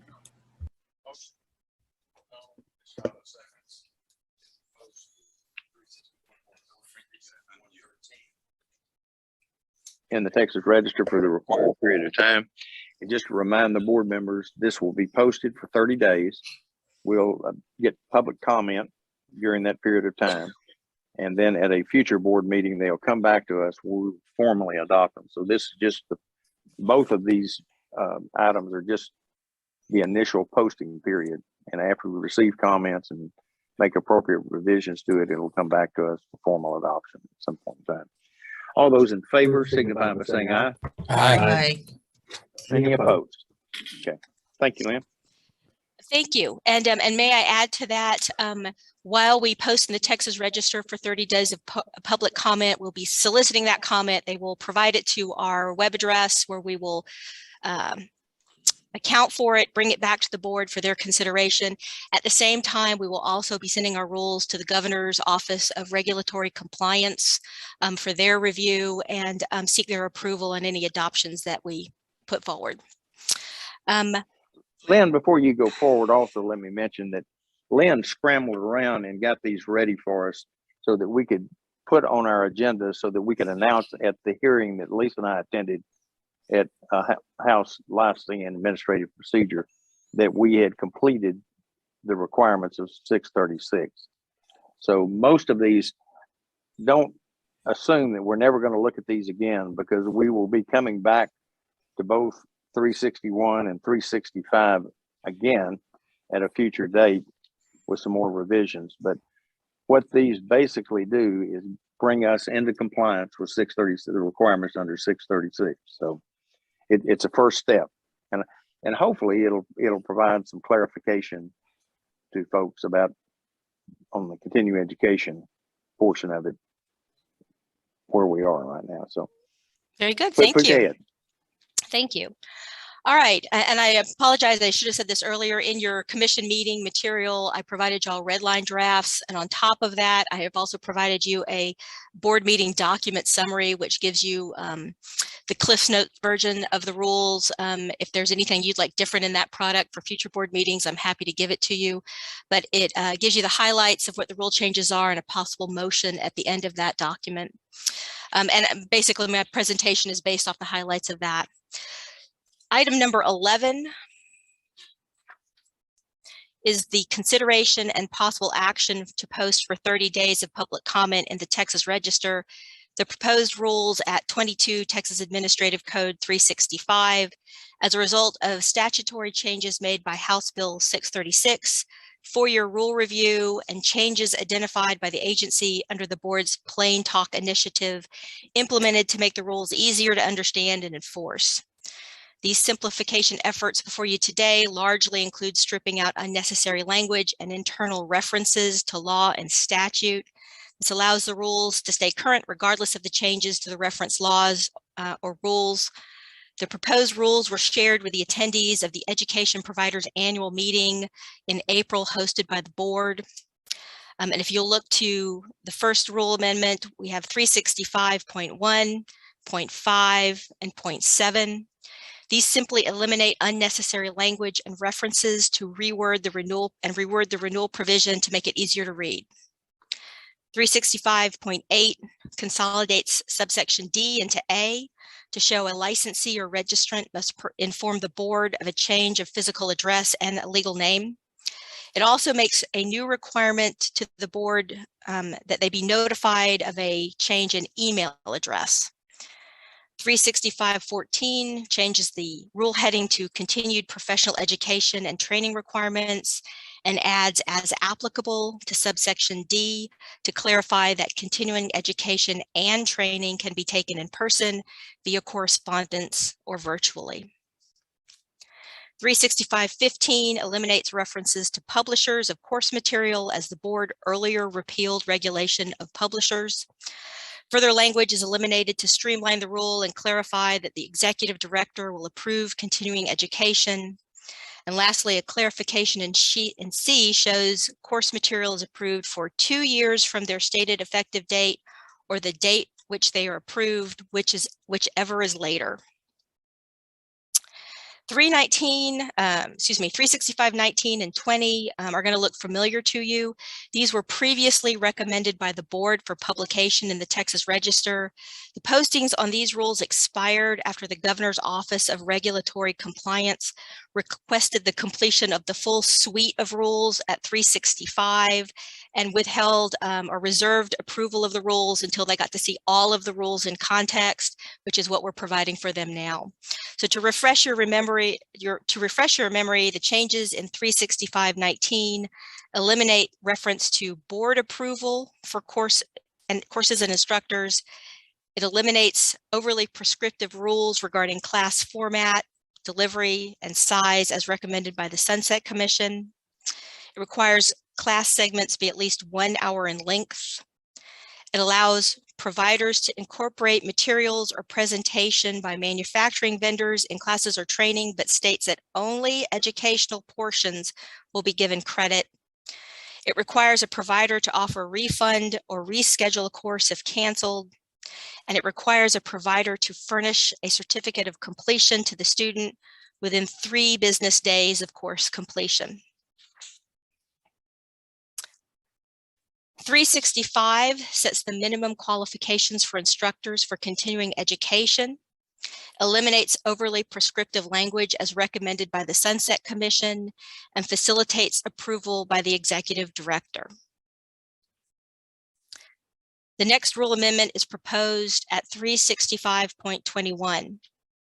The current rule at 365.21 provides that continuing education for the MedGas piping endorsement must have 2 hours of CPE. The rule proposal includes that the successful completion of a national certification in MedGas may also satisfy the continuing education requirement for that endorsement. Further changes eliminate the requirement for a bound physical copy of the NFPA 99 as the NFPA is available and used digitally often. Further language is eliminated to remove unnecessary language and references. 365.22 was also earlier posted in the Texas Register. We are simply extending this posting so we can consider the adoption with all of these other rules at the same time. As you know, Chapter 55 of the Texas Occupation Code requires that agencies adopt rules regulating licensing for military service members, military veterans, and military spouses. The current rules address only military spouses. This includes military members and veterans. Home stretch, stay with me. 365.23 currently allows the transfer of a license after 50 years. The statute allows it after 35. The provision inconsistent with statute is stricken. Further remaining changes simply eliminate unnecessary language and reference to improve readability. 365.24 allows instructors who teach the high school, trade school path to tradesman licensure the ability to renew their license by completing 6 hours of continuing education every 3 years if they provide at least 18 hours of instruction annually. And 365.25 creates a new rule to support the temporary non-renewable 30-day license provided in House Bill 636. This rule shows that the license may be granted in conditions of disaster as declared by the governor or as recognized by the executive director. Staff asks the board to consider a motion to recommend for publication the proposed rules at 22 Texas Administrative Code, sections 365.1, 0.5, 0.7, 0.8, 0.14, 0.15, 0.19, 0.20, 0.21, 0.22, 0.23, 0.24, and 0.25 in the Texas Register for 30 days of public comment.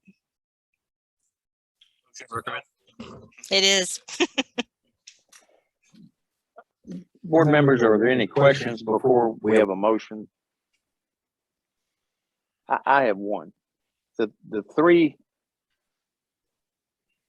6 hours every 3 years in 365.24, is that statutory? That's statutory.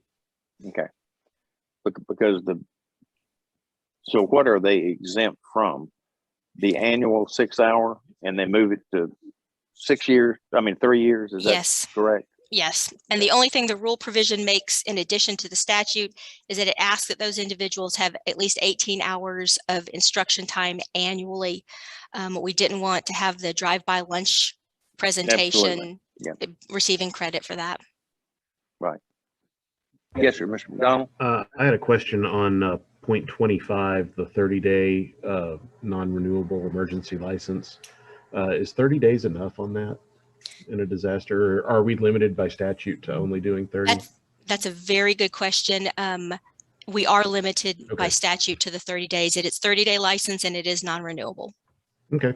Well, and the answer is no, it's not enough. And that's why I asked. I've never seen a true disaster that we've been able to get through in only 30 days, but if that's what the statute says, then that's what it says. Yeah. But, we've got a session coming up, and that would be an excellent item to put on our list of something that we want modified going forward. So any other questions or comments before I ask for a motion that we post these for public comment?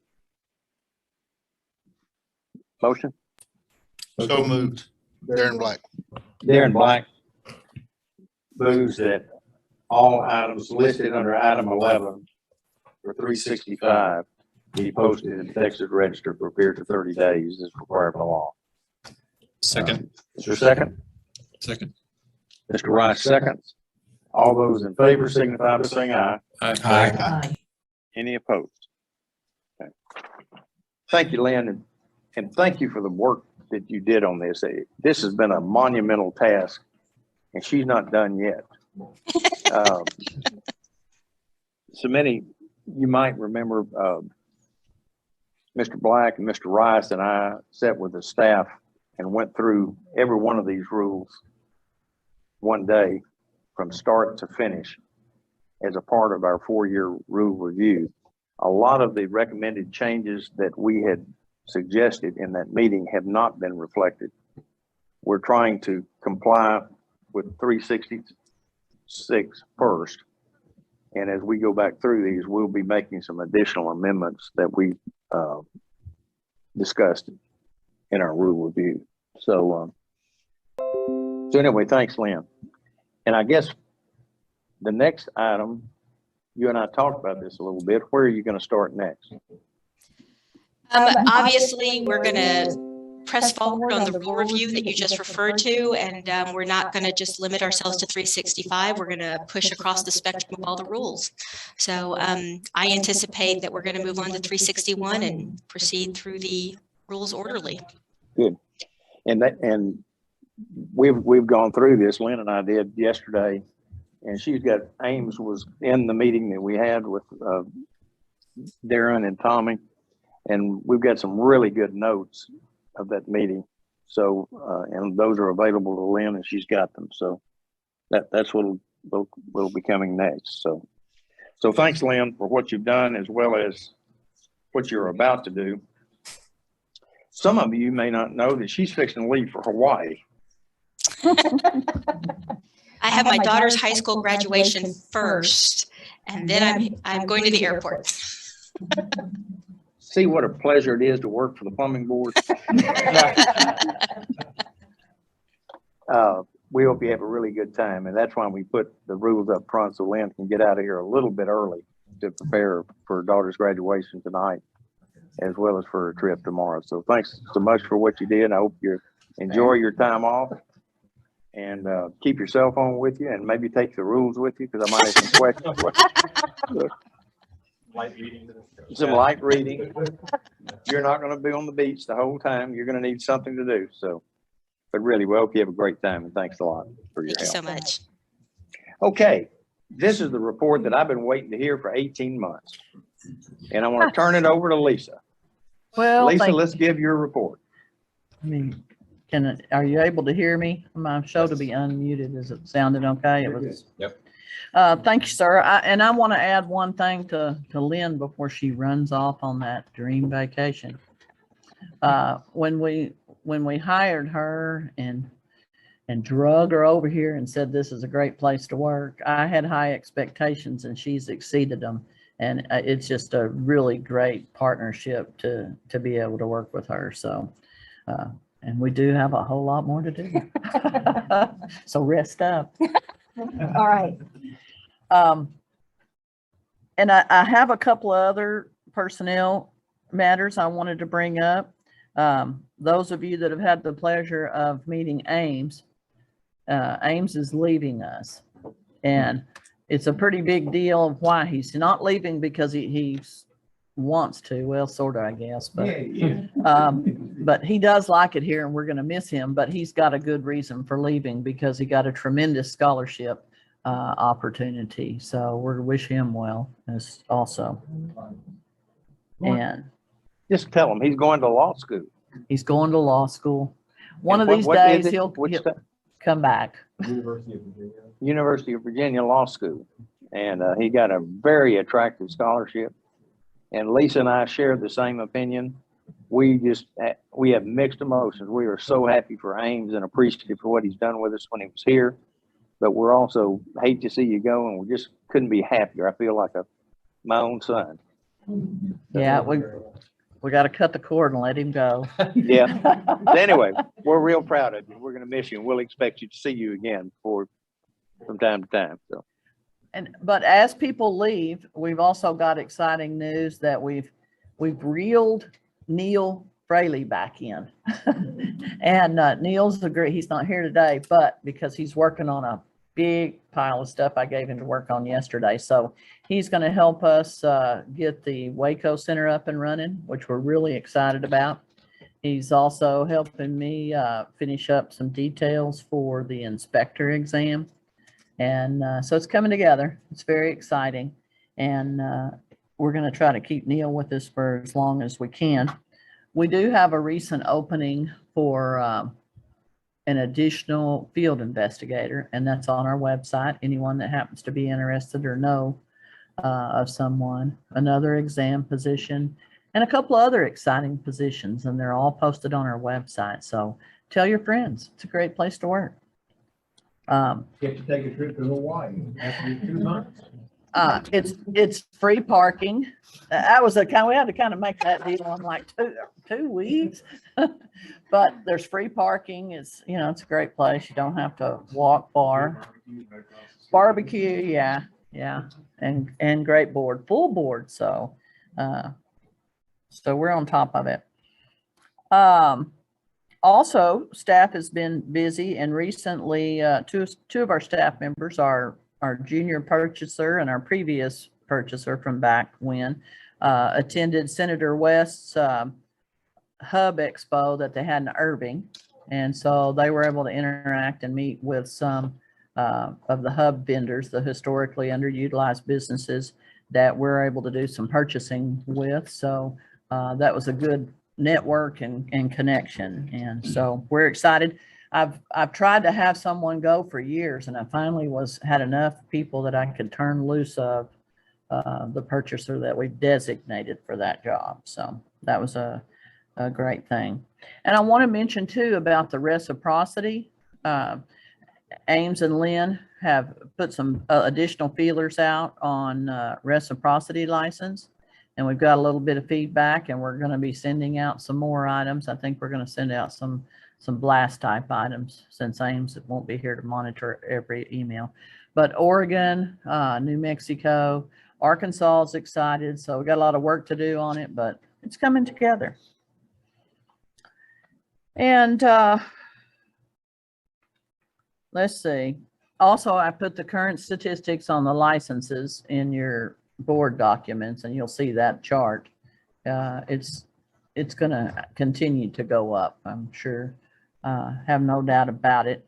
The expectations for building in Austin remain the same. It's a popular place. It's an expensive place, but it's a popular place to live.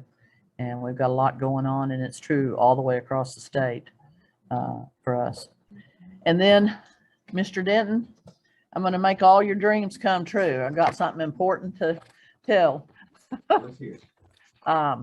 We turned on, Kevin's worked on this hard, and we turned on, it's facebook.com/TSBPE official.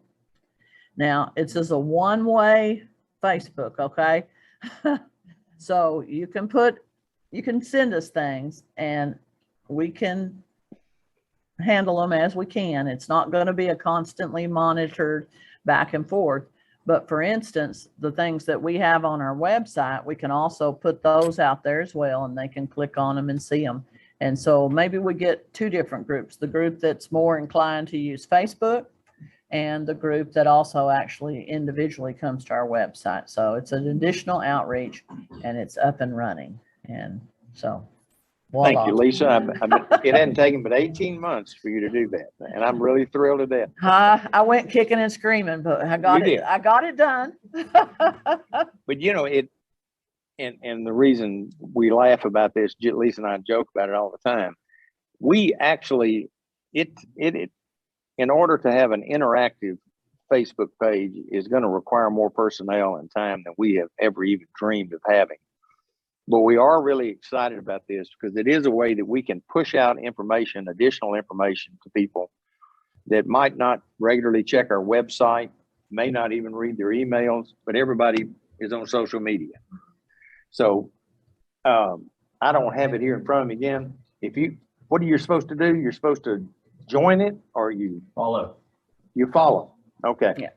If you'll repeat how to find that, I'm going to be interested next week in how many people are paying attention to this meeting and how many people actually follow us. If it's Facebook. if it's just 10, I'm going to be really disappointed.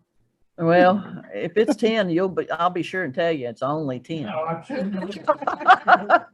But it's facebook.com/TSBPE official. And Kevin's going to put a link on our website that'll show you that you can go to Facebook and, back and forth. So it'll expand as we go along. And who knows, maybe eventually we'll have a designated person that can sit there and answer questions. But it's a lot of stuff. But as we work on the frequently asked questions, a lot of that we can expand to there too. So it's exciting. There's a lot of work to be done, but it's there. It's that baby step.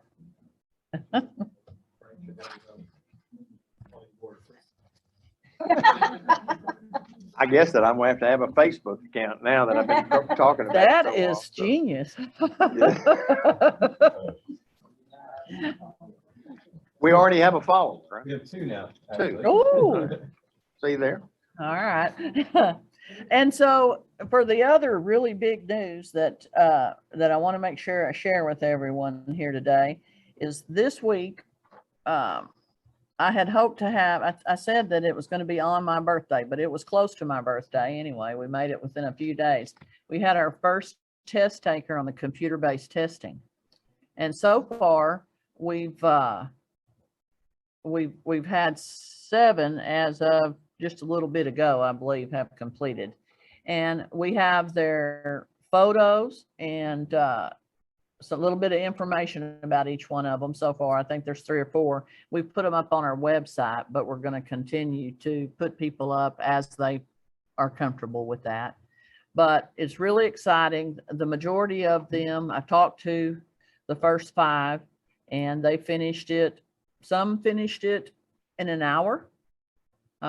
Some were a little over an hour. They have 2 hours allowed to take the exam.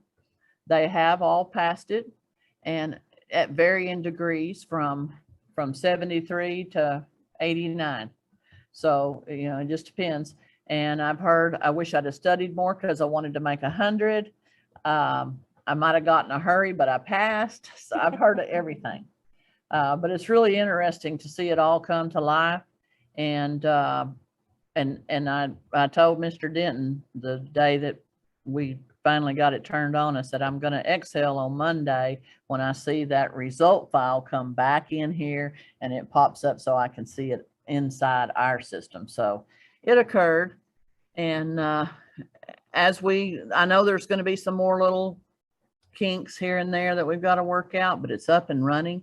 And I'm going to tell you right now, there's 297 individuals floating around the state that have gotten an email, and it says from Pearson VUE, and we've sent this out to say, hey, don't be scared of an email from Pearson VUE. That's an important email. And yeah, it will be. And so a couple of people, I think maybe the email did go into their spam, but it's important that they check their spam folder for us and or Pearson or whoever. You know, everything's pretty heavily protected these days, and you certainly can't blame somebody for being leery of an email that they don't know the name of.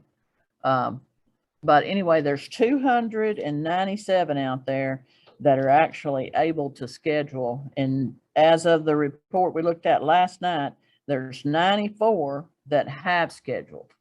And the furthest out one that has scheduled, I think, was the end of August. They choose when they take it. They choose where they take it. They have the opportunity to plan their vacation and then take it. Whatever it is that they need to do. And I'm going to tell you, there's a few of the centers, and I can't pin them down right at the moment. I've got a lot going, but there's a few of the centers that have some Saturday dates. And we'll have our first master plumber that's actually going to take the CBT, who is residing in Florida right now, but is in the process of moving here. And most likely he'll go ahead and take his while he's still in Florida before he gets transferred here. So he's going to be the test of the test on the master. So we'll see how he does. So it's exciting. When is he scheduled? He will not do his until the latter part of July to August, because the master and the inspector are not on yet. Right now, you can take the tradesman, the journeyman, master and inspector med gas, and the journeyman, master and inspector water supply protection specialist. So those are the ones that are up there right now. And there is 2 that are scheduled, I think, for water supply. And there's a couple of them that are out there for med gas written. So we'll see how that goes. And, you know, as we turn them on and we see how it all works, certainly there's probably room for modifications or, you know, transition, smooth out some kinks. But so I want everyone to know the significance of this. Big. All that I've ever heard is this backlog of people waiting to take a test. I've heard that for ever since I showed up at this agency. And now of that backlog and all these people that are on that list and eligible to take that test tomorrow are part of that backlog. So we've got 300 people, if they chose to do so, to take that test this week. And they're booking it out into August, for gosh sakes. Yeah. So it's somewhat surprising that all we hear was complaining about having to wait, and now they can do it tomorrow and then wait until August. So, but the bottom line is that you can just see that wait list is shrinking, because I'm going to tell you, once they've gotten that email and they're eligible to take that test, they're not waiting on us anymore. They're choosing to wait out to July or August or whenever that period is. So this is just absolutely, in my mind, tremendous. I could not be prouder of Lisa. She has single-handedly almost done a lot of this work. Now, I say that, and that's not fair to the people that helped you. And I know you had a lot of people in the examination and that really worked hard too. But I want the board to know this is absolutely huge. This is the number one issue that was facing this agency. And that we, at our hearing, Lisa and I both made a commitment to the legislators that January the 1st, there will be no waiting time, 0 waiting time. And I'm talking about the written as well as the practical. I might have shot my mouth off a little bit too fast on that because we are somewhat limited in capacity, but all of these that are taking the test and the ones that have passed have already taken the practical. They're journeyman plumbers who have, all they had to do was take the written test and they're going to get a license. So we got 300 folks out there that are going to get a license that don't have to come back to us. So this is just really, really, really tremendous. And I want to thank you, Lisa, for the hard work you've done. And it has been a challenge. You were working on it when I got here. And it's a really big deal for the plumbing board. And I'm going to tell you, there's been a lot of nights Dawn and I were still here till 7 o'clock because absolutely they don't just put all this stuff in there for you and say, hey, it's all great. It's a lot of back and forth and check and test and what shuffles, what doesn't shuffle, how many questions pick out of which group, out of drain, waste and bin or water or whatever. And it is a word by word analysis. A lot of stuff. Everything on the test. So. And we don't just have that person built into here. So eventually, maybe so. And I'd like to be able to say, here you go. You know, add this and add that and add this. I know how it works now. So we'll see what happens. But everybody to some degree has had to pitch in because we've had to shed jobs from Dawn while she and I are doing test and review because the applications have to be tested, the new applications in our system to match up to their applications. And so, yeah, it's no small challenge, but I tell you what, I was just tickled to death. And I talked to the very first person and he was just about as excited as he could possibly be. So pretty neat. And what we do have too, what's really important in this transition, we have 341 people that are scheduled from the 25th through June the 23rd that are part of the existing transition people that are scheduled for here that need both parts. So rather than unschedule all of those, they're staying on their previous schedule. And anyone that calls that really wants to just move up, we'll undo it, but it's a lot of work. And once we get the majority of the people that are going for the journeyman from an apprentice who have never taken the shop, that's going to be another challenge, but we're going to roll that whole group in, and between Waco and this, we'll knock those out too. So it's going to be pretty interesting. But something that's important is that they study and pass the first time because it's $68 every time you go back. It's convenient, but still with gas as high as it is, hotels, everything else, it's still one heck of a deal. So, and you look at the differential in pay between a apprentice or a tradesman and a journeyman, and it will pay significant. And something we never talk about, but it's so significant with them being able to take it at 40 different locations. Think of the dollars that are saved by the companies and the plumbers from traveling to Austin, getting a hotel room and getting accommodations for a day to spend in Austin. That is going to save untold amount of money for the plumbers. So I'm going to tell you, $68 is the cheapest deal in town. I can assure you, you can't eat 3 meals and get a hotel room for $68 in Austin. Yeah. I don't think you could do it in Podunk Hollow, Texas, let alone in Austin. So it's a wonderful thing. It's going to eliminate the wait time for taking tests. It's going to reduce the cost to the plumbers. There's no downside to doing this. It's going to eliminate our backlog.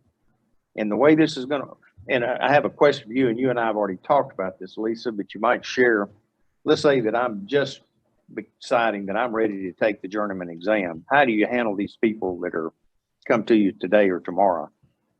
They're actually taking they're everything's new for them, the ones that have never applied, and they go out online.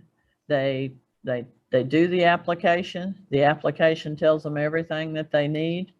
They can attach those documents in the online application, and it pops up on a report to us. And once we go through them all, we click on it and it's approved. And then another program comes and looks at it and says, oh, here's 4 or 5 that are ready to go. And then grab them and then they send them off that's the short version. Well, that's a good one. Basically, anyone who is applying to take a journeyman or tradesman exam today would go under the new system and they'll get the computer-based test. Yeah. As long as they're a tradesman or a journeyman. Right. And the way that works, they still have to apply to us first, and we have to approve them so that Pearson View knows that they're able to test. And then once we give that approval, they can schedule the test tomorrow, or they can schedule 3 months from now, or whatever they do. And I wondered sometimes why it was that we're having this wait period, but if you think about it, we've got such a history of having to wait so long. It was a little bit of sticker shock when you said you can take it tomorrow. A lot of people put in their applications planning on getting their training next month or month after next, because it's going to take them that long to do it anyway. So we're probably had a little bit of that going on. The procrastinators that were waiting to take the training, and they say, oh crap, now I got to take the training. So I guess they're giving themselves some time, but I don't care. It's just, they can't say they're waiting on us anymore. Right. So, and there is some overlap between the ones that were previously scheduled and us learning to navigate the handling of the second portion for people that have already taken the first portion. There's going to be some things to deal with there. But what's important too is that they realize they have to pass that written first. And there's no sense in, I mean, you're not even going to try the practical until you pass the written, period. So get 5 tries. And that's within a year's time too. And I know that sounds crazy, is that most people are never going to use it, but I'm going to tell you, it's not uncommon for somebody to take it 3 times. And I put the last report where we were. I think I put that in your packet when I talked about the retakes. Some of those retakers on there, they're going to be going to the computer-based test. And the other comment that I got, I think it was from the person yesterday, is that if you're not real familiar with the computer, take your time to learn how it all works. And whenever you sit down there, the person at Pearson will say, here's your screen, here's the button, you click here, you can flag them and go back, and it tells you all this on the screen. And they can't help you with any of the plumbing questions or anything like that, but how to navigate their program. They'll get you started, but this person told me, said they need to pay attention so they, so that they go through it and they don't lock themselves out of it or anything like that. But even if they click end and give up, it's going to ask them 2 or 3 times, are you sure you want to be finished? Because you may be, I don't know, maybe you got a whole bunch of them right, and then you just gave up, or maybe it was just the luck of the draw. Maybe you passed, maybe you didn't. But there are people that just give up that don't like taking tests. So we'll see. So far, so good though. Something else I'm really proud of with this agency, if you look at what we've done on the testing aspect of it, we talk a lot about appropriations and things of that nature, but that it's not our money, but we've had $3 million invested in the plumbing board that's not our money. TSTC has committed to us $3 million to build out these practical testing centers. So there's a lot of ways to skin a cat other than going with your hat in your hand to the legislature to get it done. Partnering with other agencies is a tremendous, powerful tool that leverages state dollars. That's a prudent use of taxpayer money. And we have leverage that to the max. And in relationship, digressing a minute to the unlicensed plumber issue, we need to advertise the thing you put together, Lisa, with the emergency management group that you can Look up. What a better Mhm. way. We've got on our website an icon that you can click on it, put in your zip code, and it'll list you every licensed plumber that's in your zip code. And we really need to promote that when we're working on unlicensed activity. And there's another one. I always laugh when the person that was heading theirs up said, well, I need to talk to your web page guy or something like that. And Lisa said, well, you're talking to her right now. But they were, and it was during the pandemic, but they were able to download all the data we had into that system, where now a consumer can go to our website. If they want to use a licensed plumber, put in your zip code and it'll give you the whole list and contact information. I know. Mhm. So really good work, and it's good partnerships, leveraging state dollars with other agencies, and it's a prudent use of taxpayer funds. It would make no sense for us both spending the same money to accomplish the same goals. And Mike Reeser at TSBPE and I realized that, and they were able to obtain some federal money for economic development and spend it on us to do these testing centers. So I one time a few meetings ago talked about it's all big puzzle pieces and it'll start coming together. It's coming together. Mm-hmm. It is. Even in the area of the med gas, that's a small puzzle piece, but it's going to eliminate probably 150 or 200 people going to the practical exam, which is where we need the relief and the help. So all these things working together are big deals. And I'm going to tell you, I'm pretty proud that 38 FTEs have done what we've done. I think that's pretty remarkable. Yeah. And I want to kind of touch base on something about that emergency license and that 30 days. It's one of the pieces that also ties into the CBT. During every storm, whenever we have people come here and we've made whatever kind of accommodations that we could for them. Before we had a true emergency license, we had a provisional, we had the authority to waive different things, that sort of thing. That 30-day license, that is a short period of time. But now that we have the CBT up and running, if they're coming from another state and they have that license, we may be able to issue the emergency one as they're prepping to get in to take the CBT. And by the time they get done and this one expires, then the new one is going to come up and they'll be licensed here. That's kind of the hope.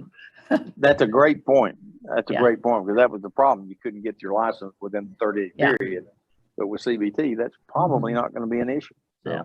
So hopefully it all works as planned. It's all spinning in here. I just got to get it. Lisa, Sir. I have a question related to these new requirements, CBT and all that, on the fingerprinting. Could you just refresh?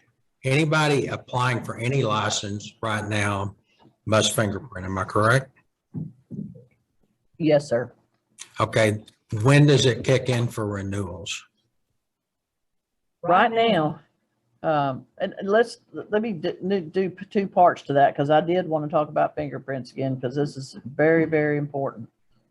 Anyone that's taking an exam, anyone that's making an application for an exam, anyone that has that's applying for an endorsement on or an additional apprentice on their apprentice, like an apprentice drain cleaner, an apprentice RUI, all that stuff. All those people need fingerprints.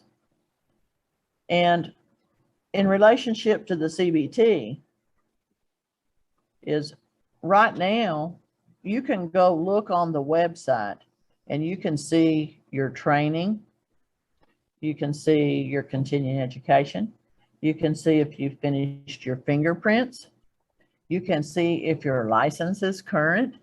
And if all of those things are done and on there, then you're ready to apply for an exam. And we've worked hard in some of these little different instruction type things, which is to look yourself up on the website. And the providers can do a lot of work towards fingerprints if they'll tell everybody, look yourself up before you ever make an application. Otherwise, you're going to do an application and it's going to be part of an application. It's going to sit there. Now, to touch on the fingerprints and renewals, there's so much that is going on right now. And because I have concerns about putting the brakes on, you know, basically you're putting a dam up on a flow of water, okay? A big one. And so when you turn the renewals on, we need to have staff in place. And so we have a posting for some additional staff to help with fingerprints, because my plan is to turn the journeyman on by September 1 for renewals.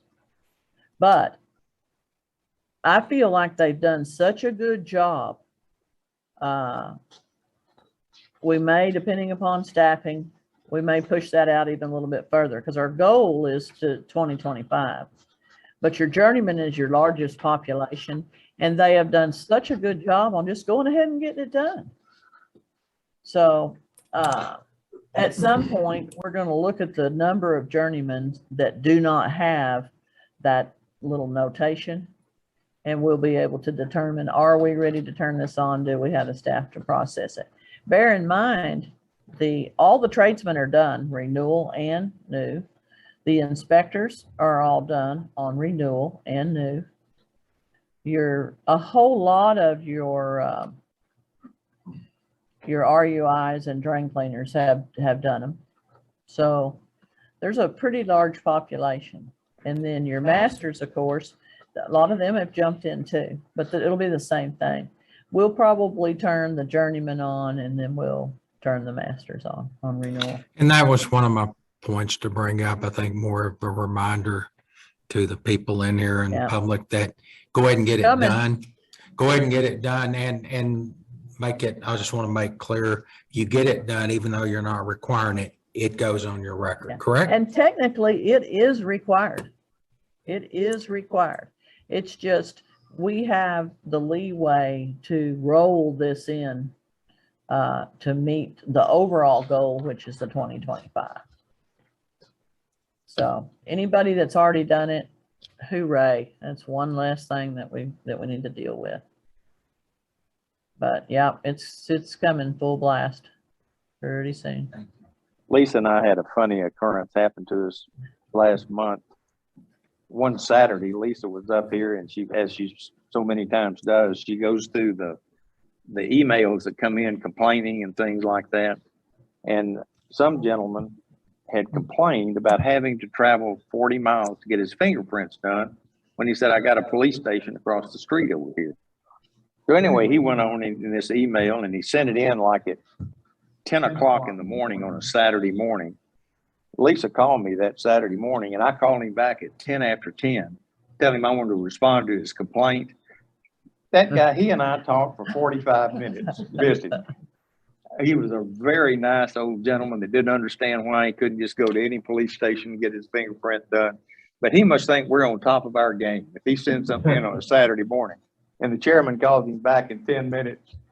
Yeah. But he's a really nice guy.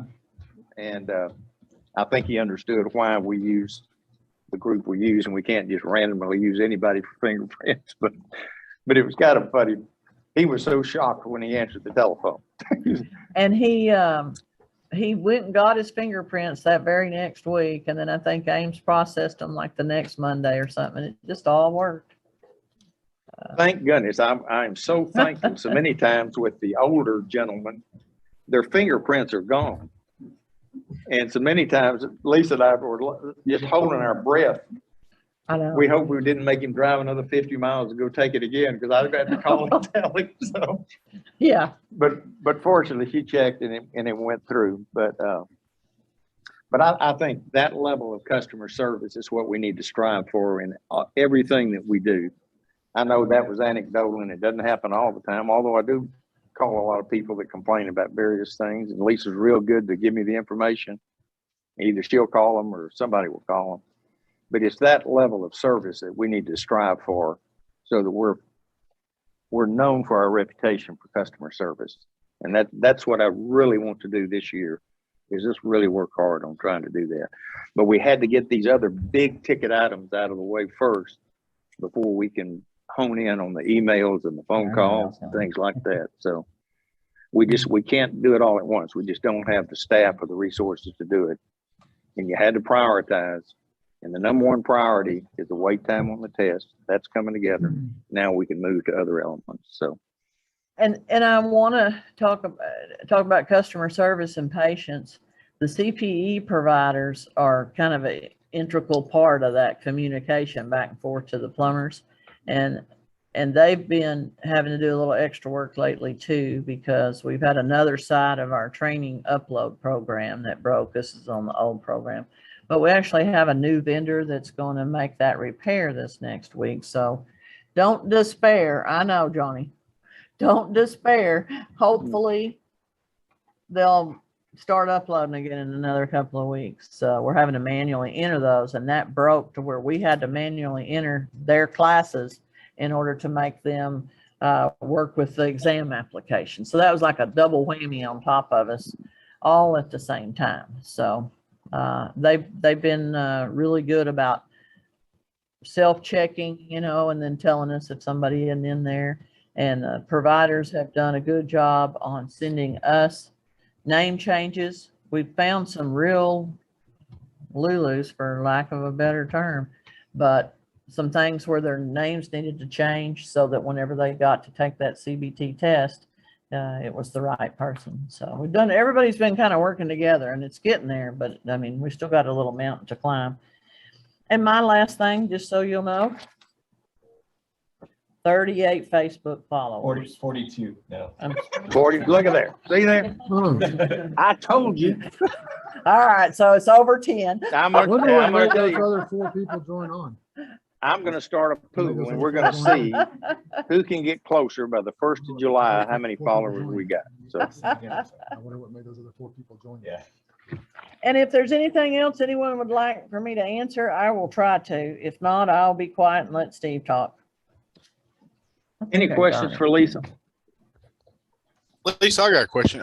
On the 341 students taking their first time doing the practical, going to Waco, coming here, can they still have the option of taking the written test here? These 341 will be taking it either here or there, written and the practical all at the same time. So it's a written test here, and in Waco, it's not the computer-based testing that they're going to be. It's not computer-based at Waco at this time. Not that they don't have eventually they may have that capability to be it's a certified center through Pearson. They've looked into their requirements. That's still, you know, talk at this point. But yeah, here and there for us to get these 300 people and anybody that wants to take in Spanish for right now, we're putting all of those in, and we're just going to get everybody caught up. Main thing is we can get everybody caught up. Because remember, you've got all of these, what did I say? 297 that need to be, not all 297, but there's still those 200 that are going to come back in to get that practical, but hopefully Waco in here. So, but Lisa, eventually we're no longer going to give paper tests. Yeah. So I am breaking all the number 2 pencils that are in this agency. Yeah. And we're not putting in a request for any more pencils at the legislature. So yeah, no more pencils. So eventually we will all be computer-based testing. And I think it's very encouraging, even that it's anecdotal. The first 8 or 10 have passed. So they were ready to go and they took the test and it works. And so it's anecdotal and it's statistically insignificant, but it's still a good sign. Oh yeah. That it's working well. So. And what I'm most interested, and I'll know more, but by the end of the month, or maybe we get another, at least up to 100, and so I can kind of see where they're at as far as pass and fail. Get a little bit of and just watch it as I go along. So a lot to learn. Any other questions for Lisa before we pass it to Steve? All right, Steve, are you with us? Yes, sir. Okay, we'll turn it over to you, Steve. Steve Davis, our Director of Enforcement. Thank you very much, Mr. Chairman. Before we get to the two tabs that have for enforcement matters, just kind of a little update. We continue to do the outreach. We've been asked to go out a couple of times this last couple of months to do the cross connection demonstrations, and that's a good time for us to go out and talk to different people about why we need to hire properly licensed individuals, why we need to have them trained, and what can happen to our potable water supply when it's not properly, when plumbing fixture is not properly installed. We had Ricky Martinez. He's with the Lubbock ISD. He teaches the Career Trade Center there. Steve, hold on just for a second. Apparently there's some problem because I'm hearing him fine.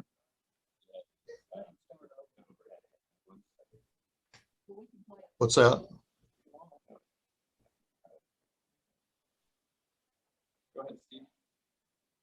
I'm sorry, what was it? We were having some difficulty. The people in the room, I guess, couldn't hear you. We can hear you through our earphones, but I think we've got it fixed now. So if you don't mind, back up. Welcome, Steve. Steve Davis, Director of. I'm done. I'm sorry. That was it. One and done, huh? Yeah. Now before we get to the tabs on enforcement matters, I just want to kind of update on the outreach that we've been doing. We're asked to, in fact, since we've been getting out after the pandemic issue, we've been asked to go to a couple of different places, put on our cross connection demonstrations so we can meet with some people and talk to different groups about why we need to have properly trained individuals, why we need to have licenses out there in the plumbing industry, why we need protection of our potable water supply. And we went to Lubbock ISD the 11th of April. We put it on for the Lubbock ISD's Career Trade Center. Ricky Martinez there asked us to come out. We had about 45 students that were there to listen, and we talked to several of them were already apprentices, 16-year-olds, interesting group. They stayed with us even after we were through, asking a lot of questions, wanting to kind of help us. It's not an easy process. When we take our trailer out, it takes us about an hour and a half to set it up. It takes about another hour or so to tear it back down. So we have time to talk to them and answer a lot of questions for them. And then we went to another group, Lake Jackson, the city there. Building official David Walton asked us to come out, and they were having an issue with a backflow situation that occurred, and they wanted us to put that on. And we mostly city officials, city employees, water department individuals came out. There was also representatives from I think it was Freeport, it's right there south of Lake Jackson. And anyway, they were there as well. So we got to meet a lot of different people. Put on two demonstrations on that day, one in the morning, one in the afternoon. But anyway, that seems to be, we're getting a lot more requests to bring that trailer back out and put it through its paces. On tab 12, if you wanted to look at that, we've got the cease and desist orders that were issued this within the last 3 months. You can see there's 24 individuals that cease and desist orders were issued to. These are those that were advertising or offering plumbing service without proper license. They were issued penalties along with the cease and desist orders. Don't know if I need to read each individual. No, I think, as I understand it, these are just for our information and there's no action on the part of the board. Let's just leave it. Are there any questions of many of the board members? You've previously given us all the detail on these cease and desists in our packet. And if any of the board members have any question about any of these cases, now would be the time to ask it. No action necessary on our part. So I'm not hearing any questions, Steve. So let's just. Okay. And then under tab 14, of course, we don't have tab 13. The quarter's not over yet. So that's the reason we don't have a board order. Our quarter doesn't actually end until next week. So after that, we'll crunch all the numbers, and we'll get our performance measures together. We'll have board orders, and they'll be ready for the next board meeting. So that's the reason for that. Under tab 14, we have the default orders, and we have 17 individuals that are have not responded to our administrative penalties that were issued.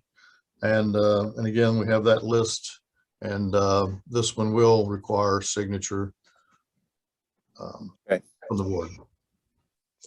Board members, you have been given the Cases under item number C, which are the default final orders.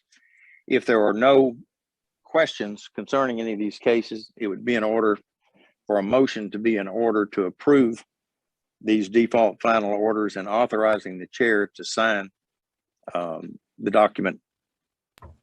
Justin McDonald, that's so moved. Second. Ron Ainsworth, second.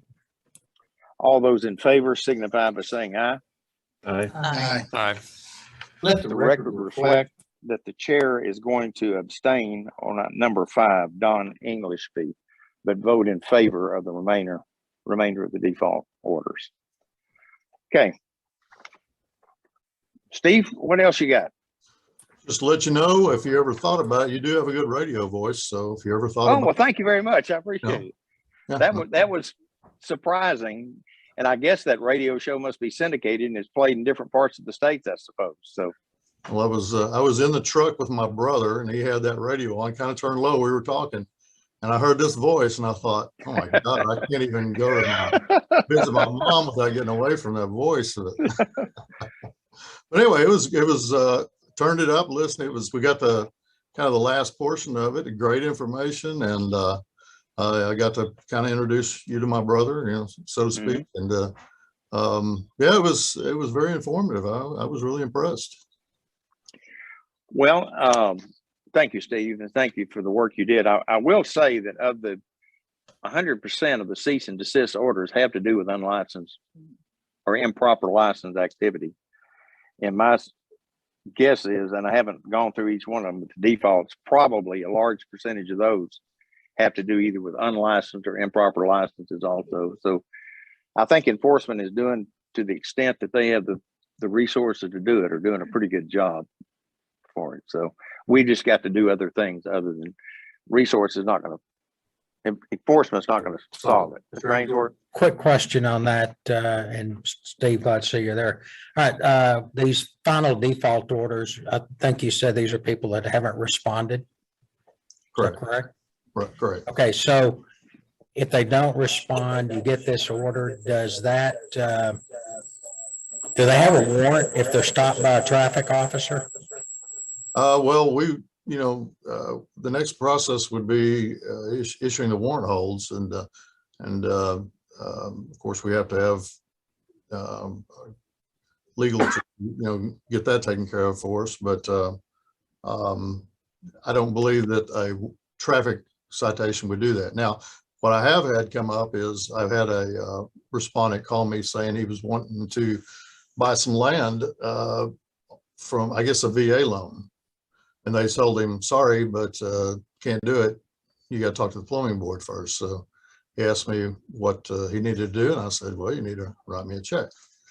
Well, make it out the plumbing board, but I not me one. But again, it's not something that happens all the time. I mean, but it is if they do win the lottery, if they do come across, like say want to purchase land and it has to do with evidently a VA loan or something of that nature.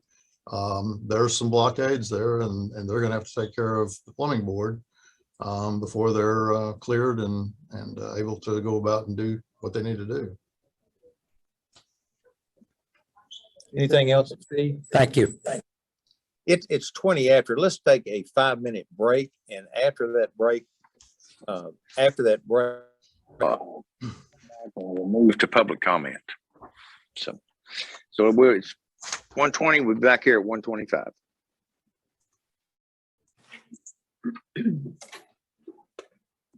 Just me, or is it a little stuffy? It's back to order.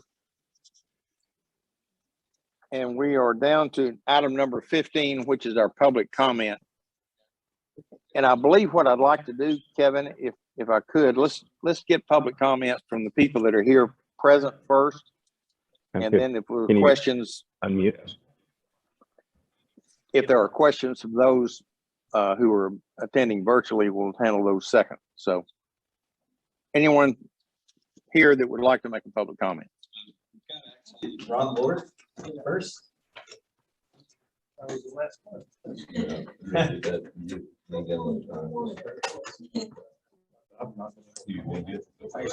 Ron. Good afternoon. Ron Lord with Southwest Pipe Trades. Just want to thank the board for all your hard work. We're here to help on helping the workers here get a better pay. Everybody is working shorthanded, but we'd like to help the board get the workers here a higher wage because they work hard, they do a good job, and we don't want to have the loss of folks going out and there's a drain at the state level of workers with the private industry doing paying more. So we'd like to work with the board on trying to help make that happen during the session. The other thing I wanted to say is we'd like to work with the board on the continuing education, talk to the chairman, but there's still some questions about the continuing education. I know it's in flux and there's a lot of questions, and if we can work with getting answers for those, would really appreciate that as well. In enforcement, if there's a way we can work with you on that as well, incentivizing local jurisdictions on doing enforcement. I probably would take legislative changes to set up a fine system or something like that. But if there's a way we could incentivize local inspectors to help enforcement everywhere we go, enforcement, it's not just Lubbock, everywhere. Enforcement, unskilled people, it's a safety hazard first and foremost, but people wasting their money on people who don't know what they're doing. They're putting their number one asset, if it's their home, their number one asset up at risk. And we'd like to work with the board in working on an enforcement program that would help protect folks. We really think getting the local folks more engaged to see if there's a way of getting them involved more. So thank you very much, Mr. Chairman. Thank you, Ron.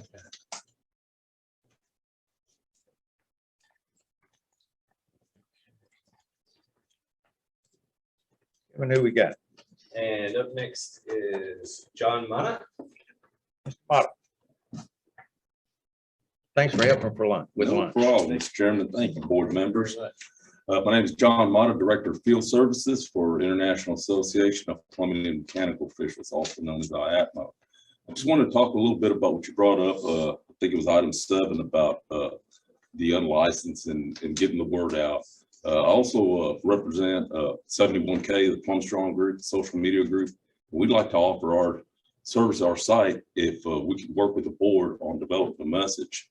I know, and I also serve Louisiana, and their plumbing board has actually paid for billboards to go up along Interstate 10, and it says hire licensed plumbers. I'm not saying we have to do that, but we do have social media, and we'd sure like to work with y'all in any way we can help together collaborate and develop a message that we can go ahead and post on there, because they will not only go on that one side. I know you have your own site you're going, but they'll get picked up by the Plumbers of Texas, and there's like about 5 or 6 different social media sites. So we get the word out and educate the public, because I think that's what we really have.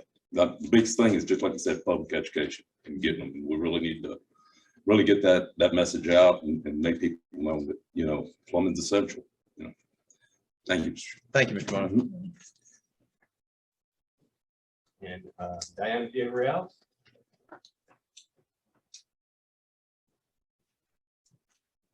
Afternoon. Hi. It was nice to be back after COVID.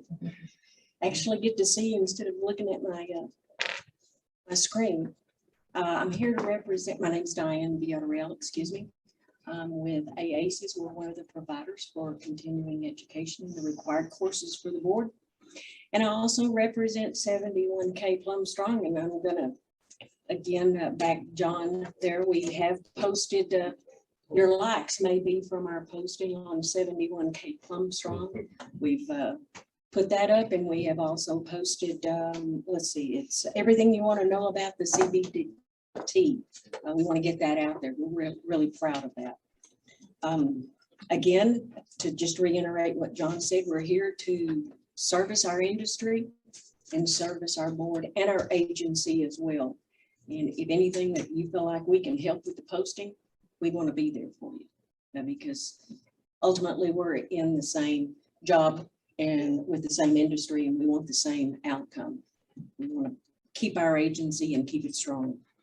On behalf of the plumbing inspectors, I'm a retired inspector out of the city of Dallas. I would encourage you to please work with TML and BOAT to put out the importance of the enforcement from the plumbing inspectors. TML and who? BOAT, What is building that? officials. Oh, okay. State of Texas, Okay. Association of Texas.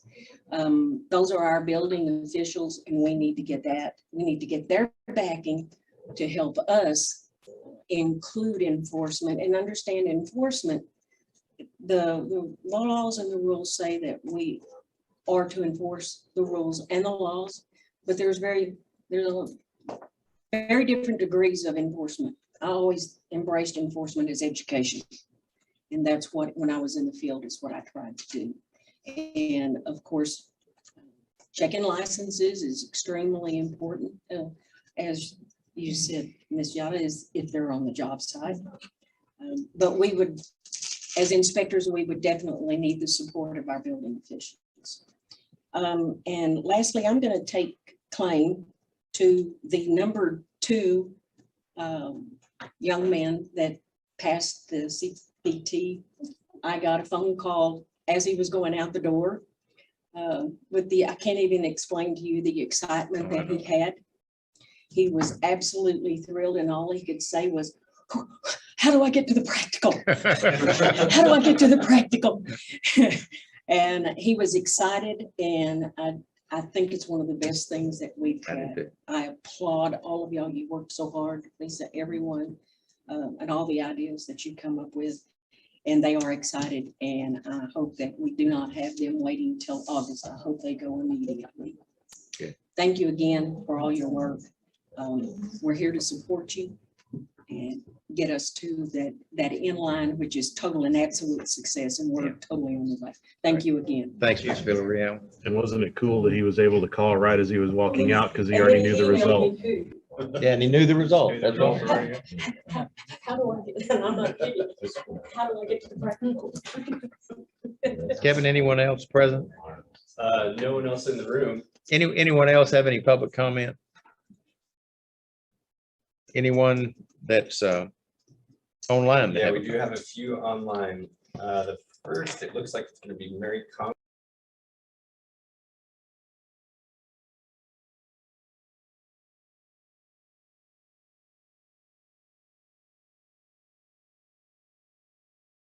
Ms. Conger, can you hear us? Hello, Ms. Conger.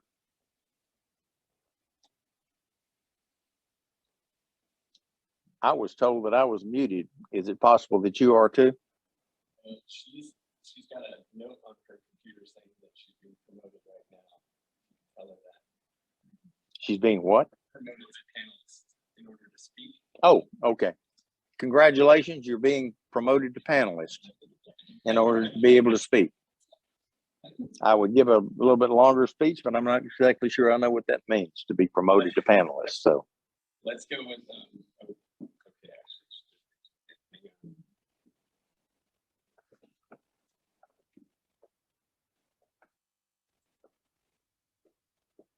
there she goes. Ms. Conger, is that Ms. Conger?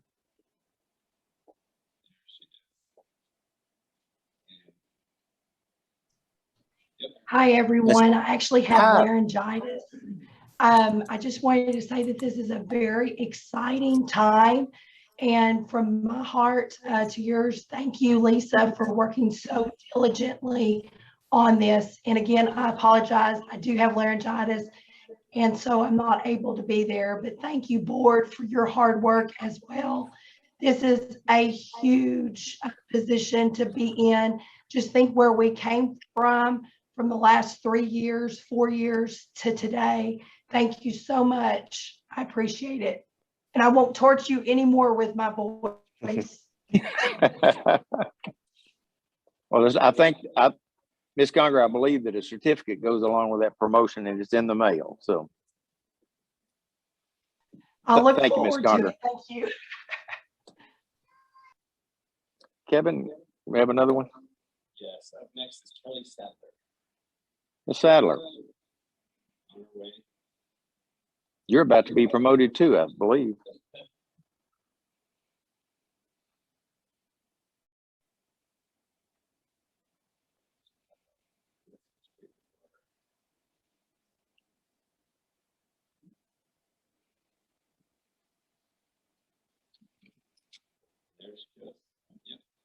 Ms. Sadler, are you there? She needs to there. Ms. Sadler, are you with us? I'm here. Good afternoon. This is Kelly Sadler with the International Code Council. Thank you for the opportunity to speak. A lot of great information today, and it is wonderful to see all of the new measures going in, the growth that is happening, and the International Code Council is very happy to help support the plumbing board and the plumbers and inspectors in the state. It was mentioned on the call earlier about the Building Officials Association of Texas. They are an ICC chapter, and I have been in touch with them, and I'd love to get BOAT in touch with the plumbing board. If it's okay to follow up with Lisa Hill, happy to make that connection. I do know the plumbing board has been at some of BOAT's BPIs in the past, they're building professional institutes, but would love to re-engage the Building Officials Association of Texas in regards to the topics of discussion that were brought up today. Great. Thank you. Thank you, Ms. Sadler. Okay, and up next is Bobby Doran. Mr. Doran? Yep. This promotion process is somewhat tedious.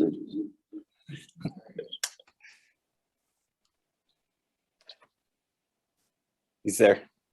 All right, can you hear me now? Yes, sir, Mr. Doran. Oh, I'm sorry, I apologize. I want to thank y'all for what y'all doing. I appreciate it. I want to let you know that on July the 11th to the 14th in Irving, we are going to have our annual BPI, and we'd like to see you all there to help us and to join us. We got some good tracks coming up. I'm really excited about that. But one thing I want to talk about, I've been concerned about, and that is that, is there a possibility that we can do a professional video of the cross connection that we have all had the opportunity to have in the past on the big wall at the state board? And we would love to have a video like that shown so that we could show that to the new students coming up. They're not going to have the opportunity to see our cross connection display. I know we have the mobile unit, but nothing will express like that large unit we have.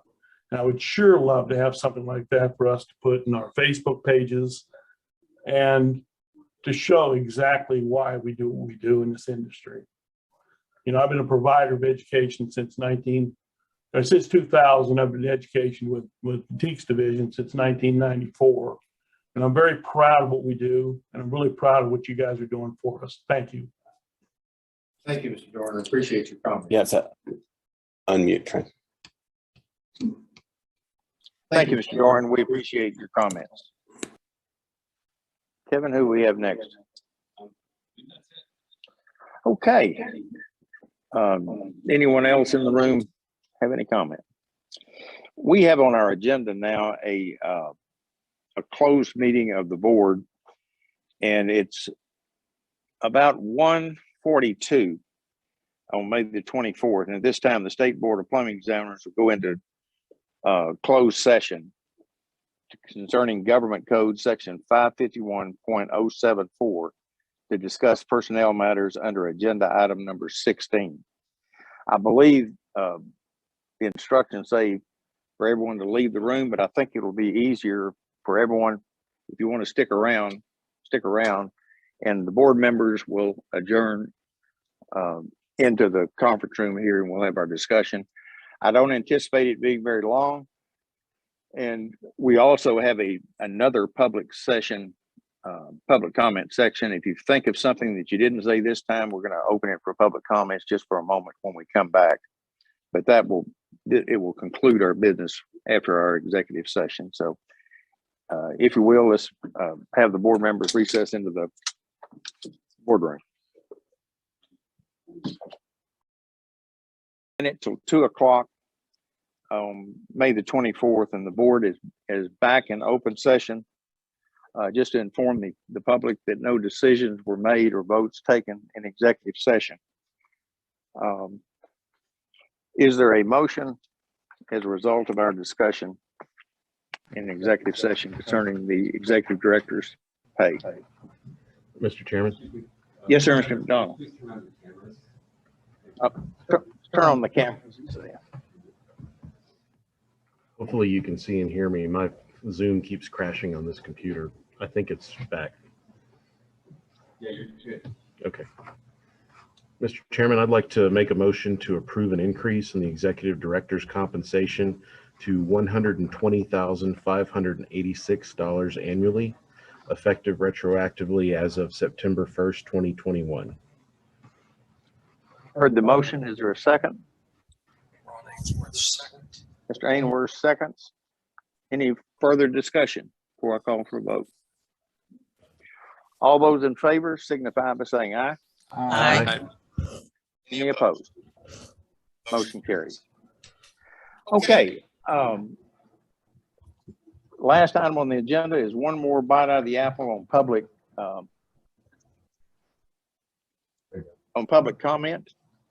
Any other public comment from those present, or Kevin, from those that are on virtually?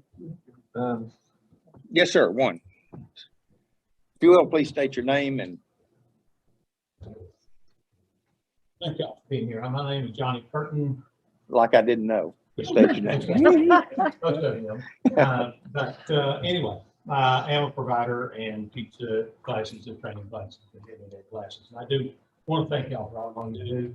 I think it's great that we're doing the things. I think it's really great that we can get the exams done in these different locations. I'm hoping, and apparently we are having, as Lisa has said, good results from the exams, that they're doing good and they're able to do it. I was a little apprehensive about going into the computer-based training and people walking in and not knowing how to clue how to work a computer and then failing tests and the pass rate just dropped. So I'm glad that that's not happening. I'm looking forward to seeing that. Panhandle, those people were having a long drive to come down here to do anything. And this is a tremendous help for them. So I'm looking forward to that working and making that work and making that do good. The continuing ed, I hope we can get something going on continuing ed and get to find out exactly what we can do sometime between now and January, and then hopefully in January things will level out again and we can get our material and we can get our classes and we can provide good, meaningful continuing ed. That's the key to the whole thing, I think, is getting that, because that spurs everything else. And so I appreciate what you're doing and continue the good work with that. Thank you. Thank you, Mr. Curtin. Anyone else? We don't have anyone online. Okay, well, I believe that we have completed everything on our agenda.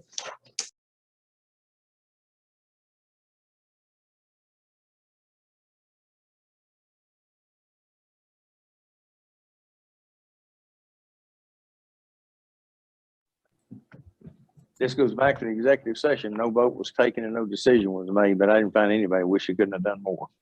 So good job. I'll try to keep doing more. Okay. Okay, is there a motion to adjourn? Mr. Chairman, real quick, there was an item about future board meetings. Oh, I'm We sorry. wanna Thank you very much. Leave that to later coordination or? No, future board meetings and for future subjects for board meetings. Thank you very much. Not let me get away without that. One of the things that I want to put on there, in addition to whatever rules that Lynn can get done, Lisa and I have talked, and we think we're ready for a fee review of every fee that we're charged.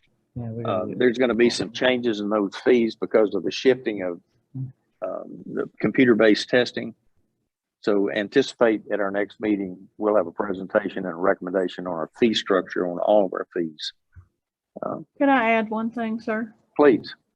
And I don't remember now if I mentioned it earlier, but there are some people that have basically prepaid for that practical exam, and we're moving their money, the ones that are taking the CBT. So if somebody says, I had to pay 3 or 4 times, no, it's getting moved over to the initial license. So, but that's the kind of thing that we have to fix through a total tear down of the fee and get those done. It's been driving me crazy for a while. So to make sure everyone understands that, if you've already paid for your test, and then we schedule you for a computer-based test, yes, you'll have to pay Pearson VUE. Yeah. But the money that you paid will be applied to your license. The initial. We're just going to move the initial it money to the that you next paid. step.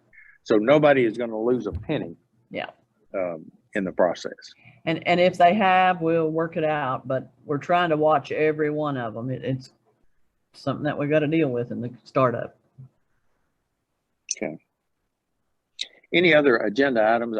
I kind of think we need to stay on the unlicensed activity report, and maybe we will have done something and made some contact with other agencies during that period of time. Anything else? Okay, there may be other things, but for sure, expect some more rules that we'll be taking a look at.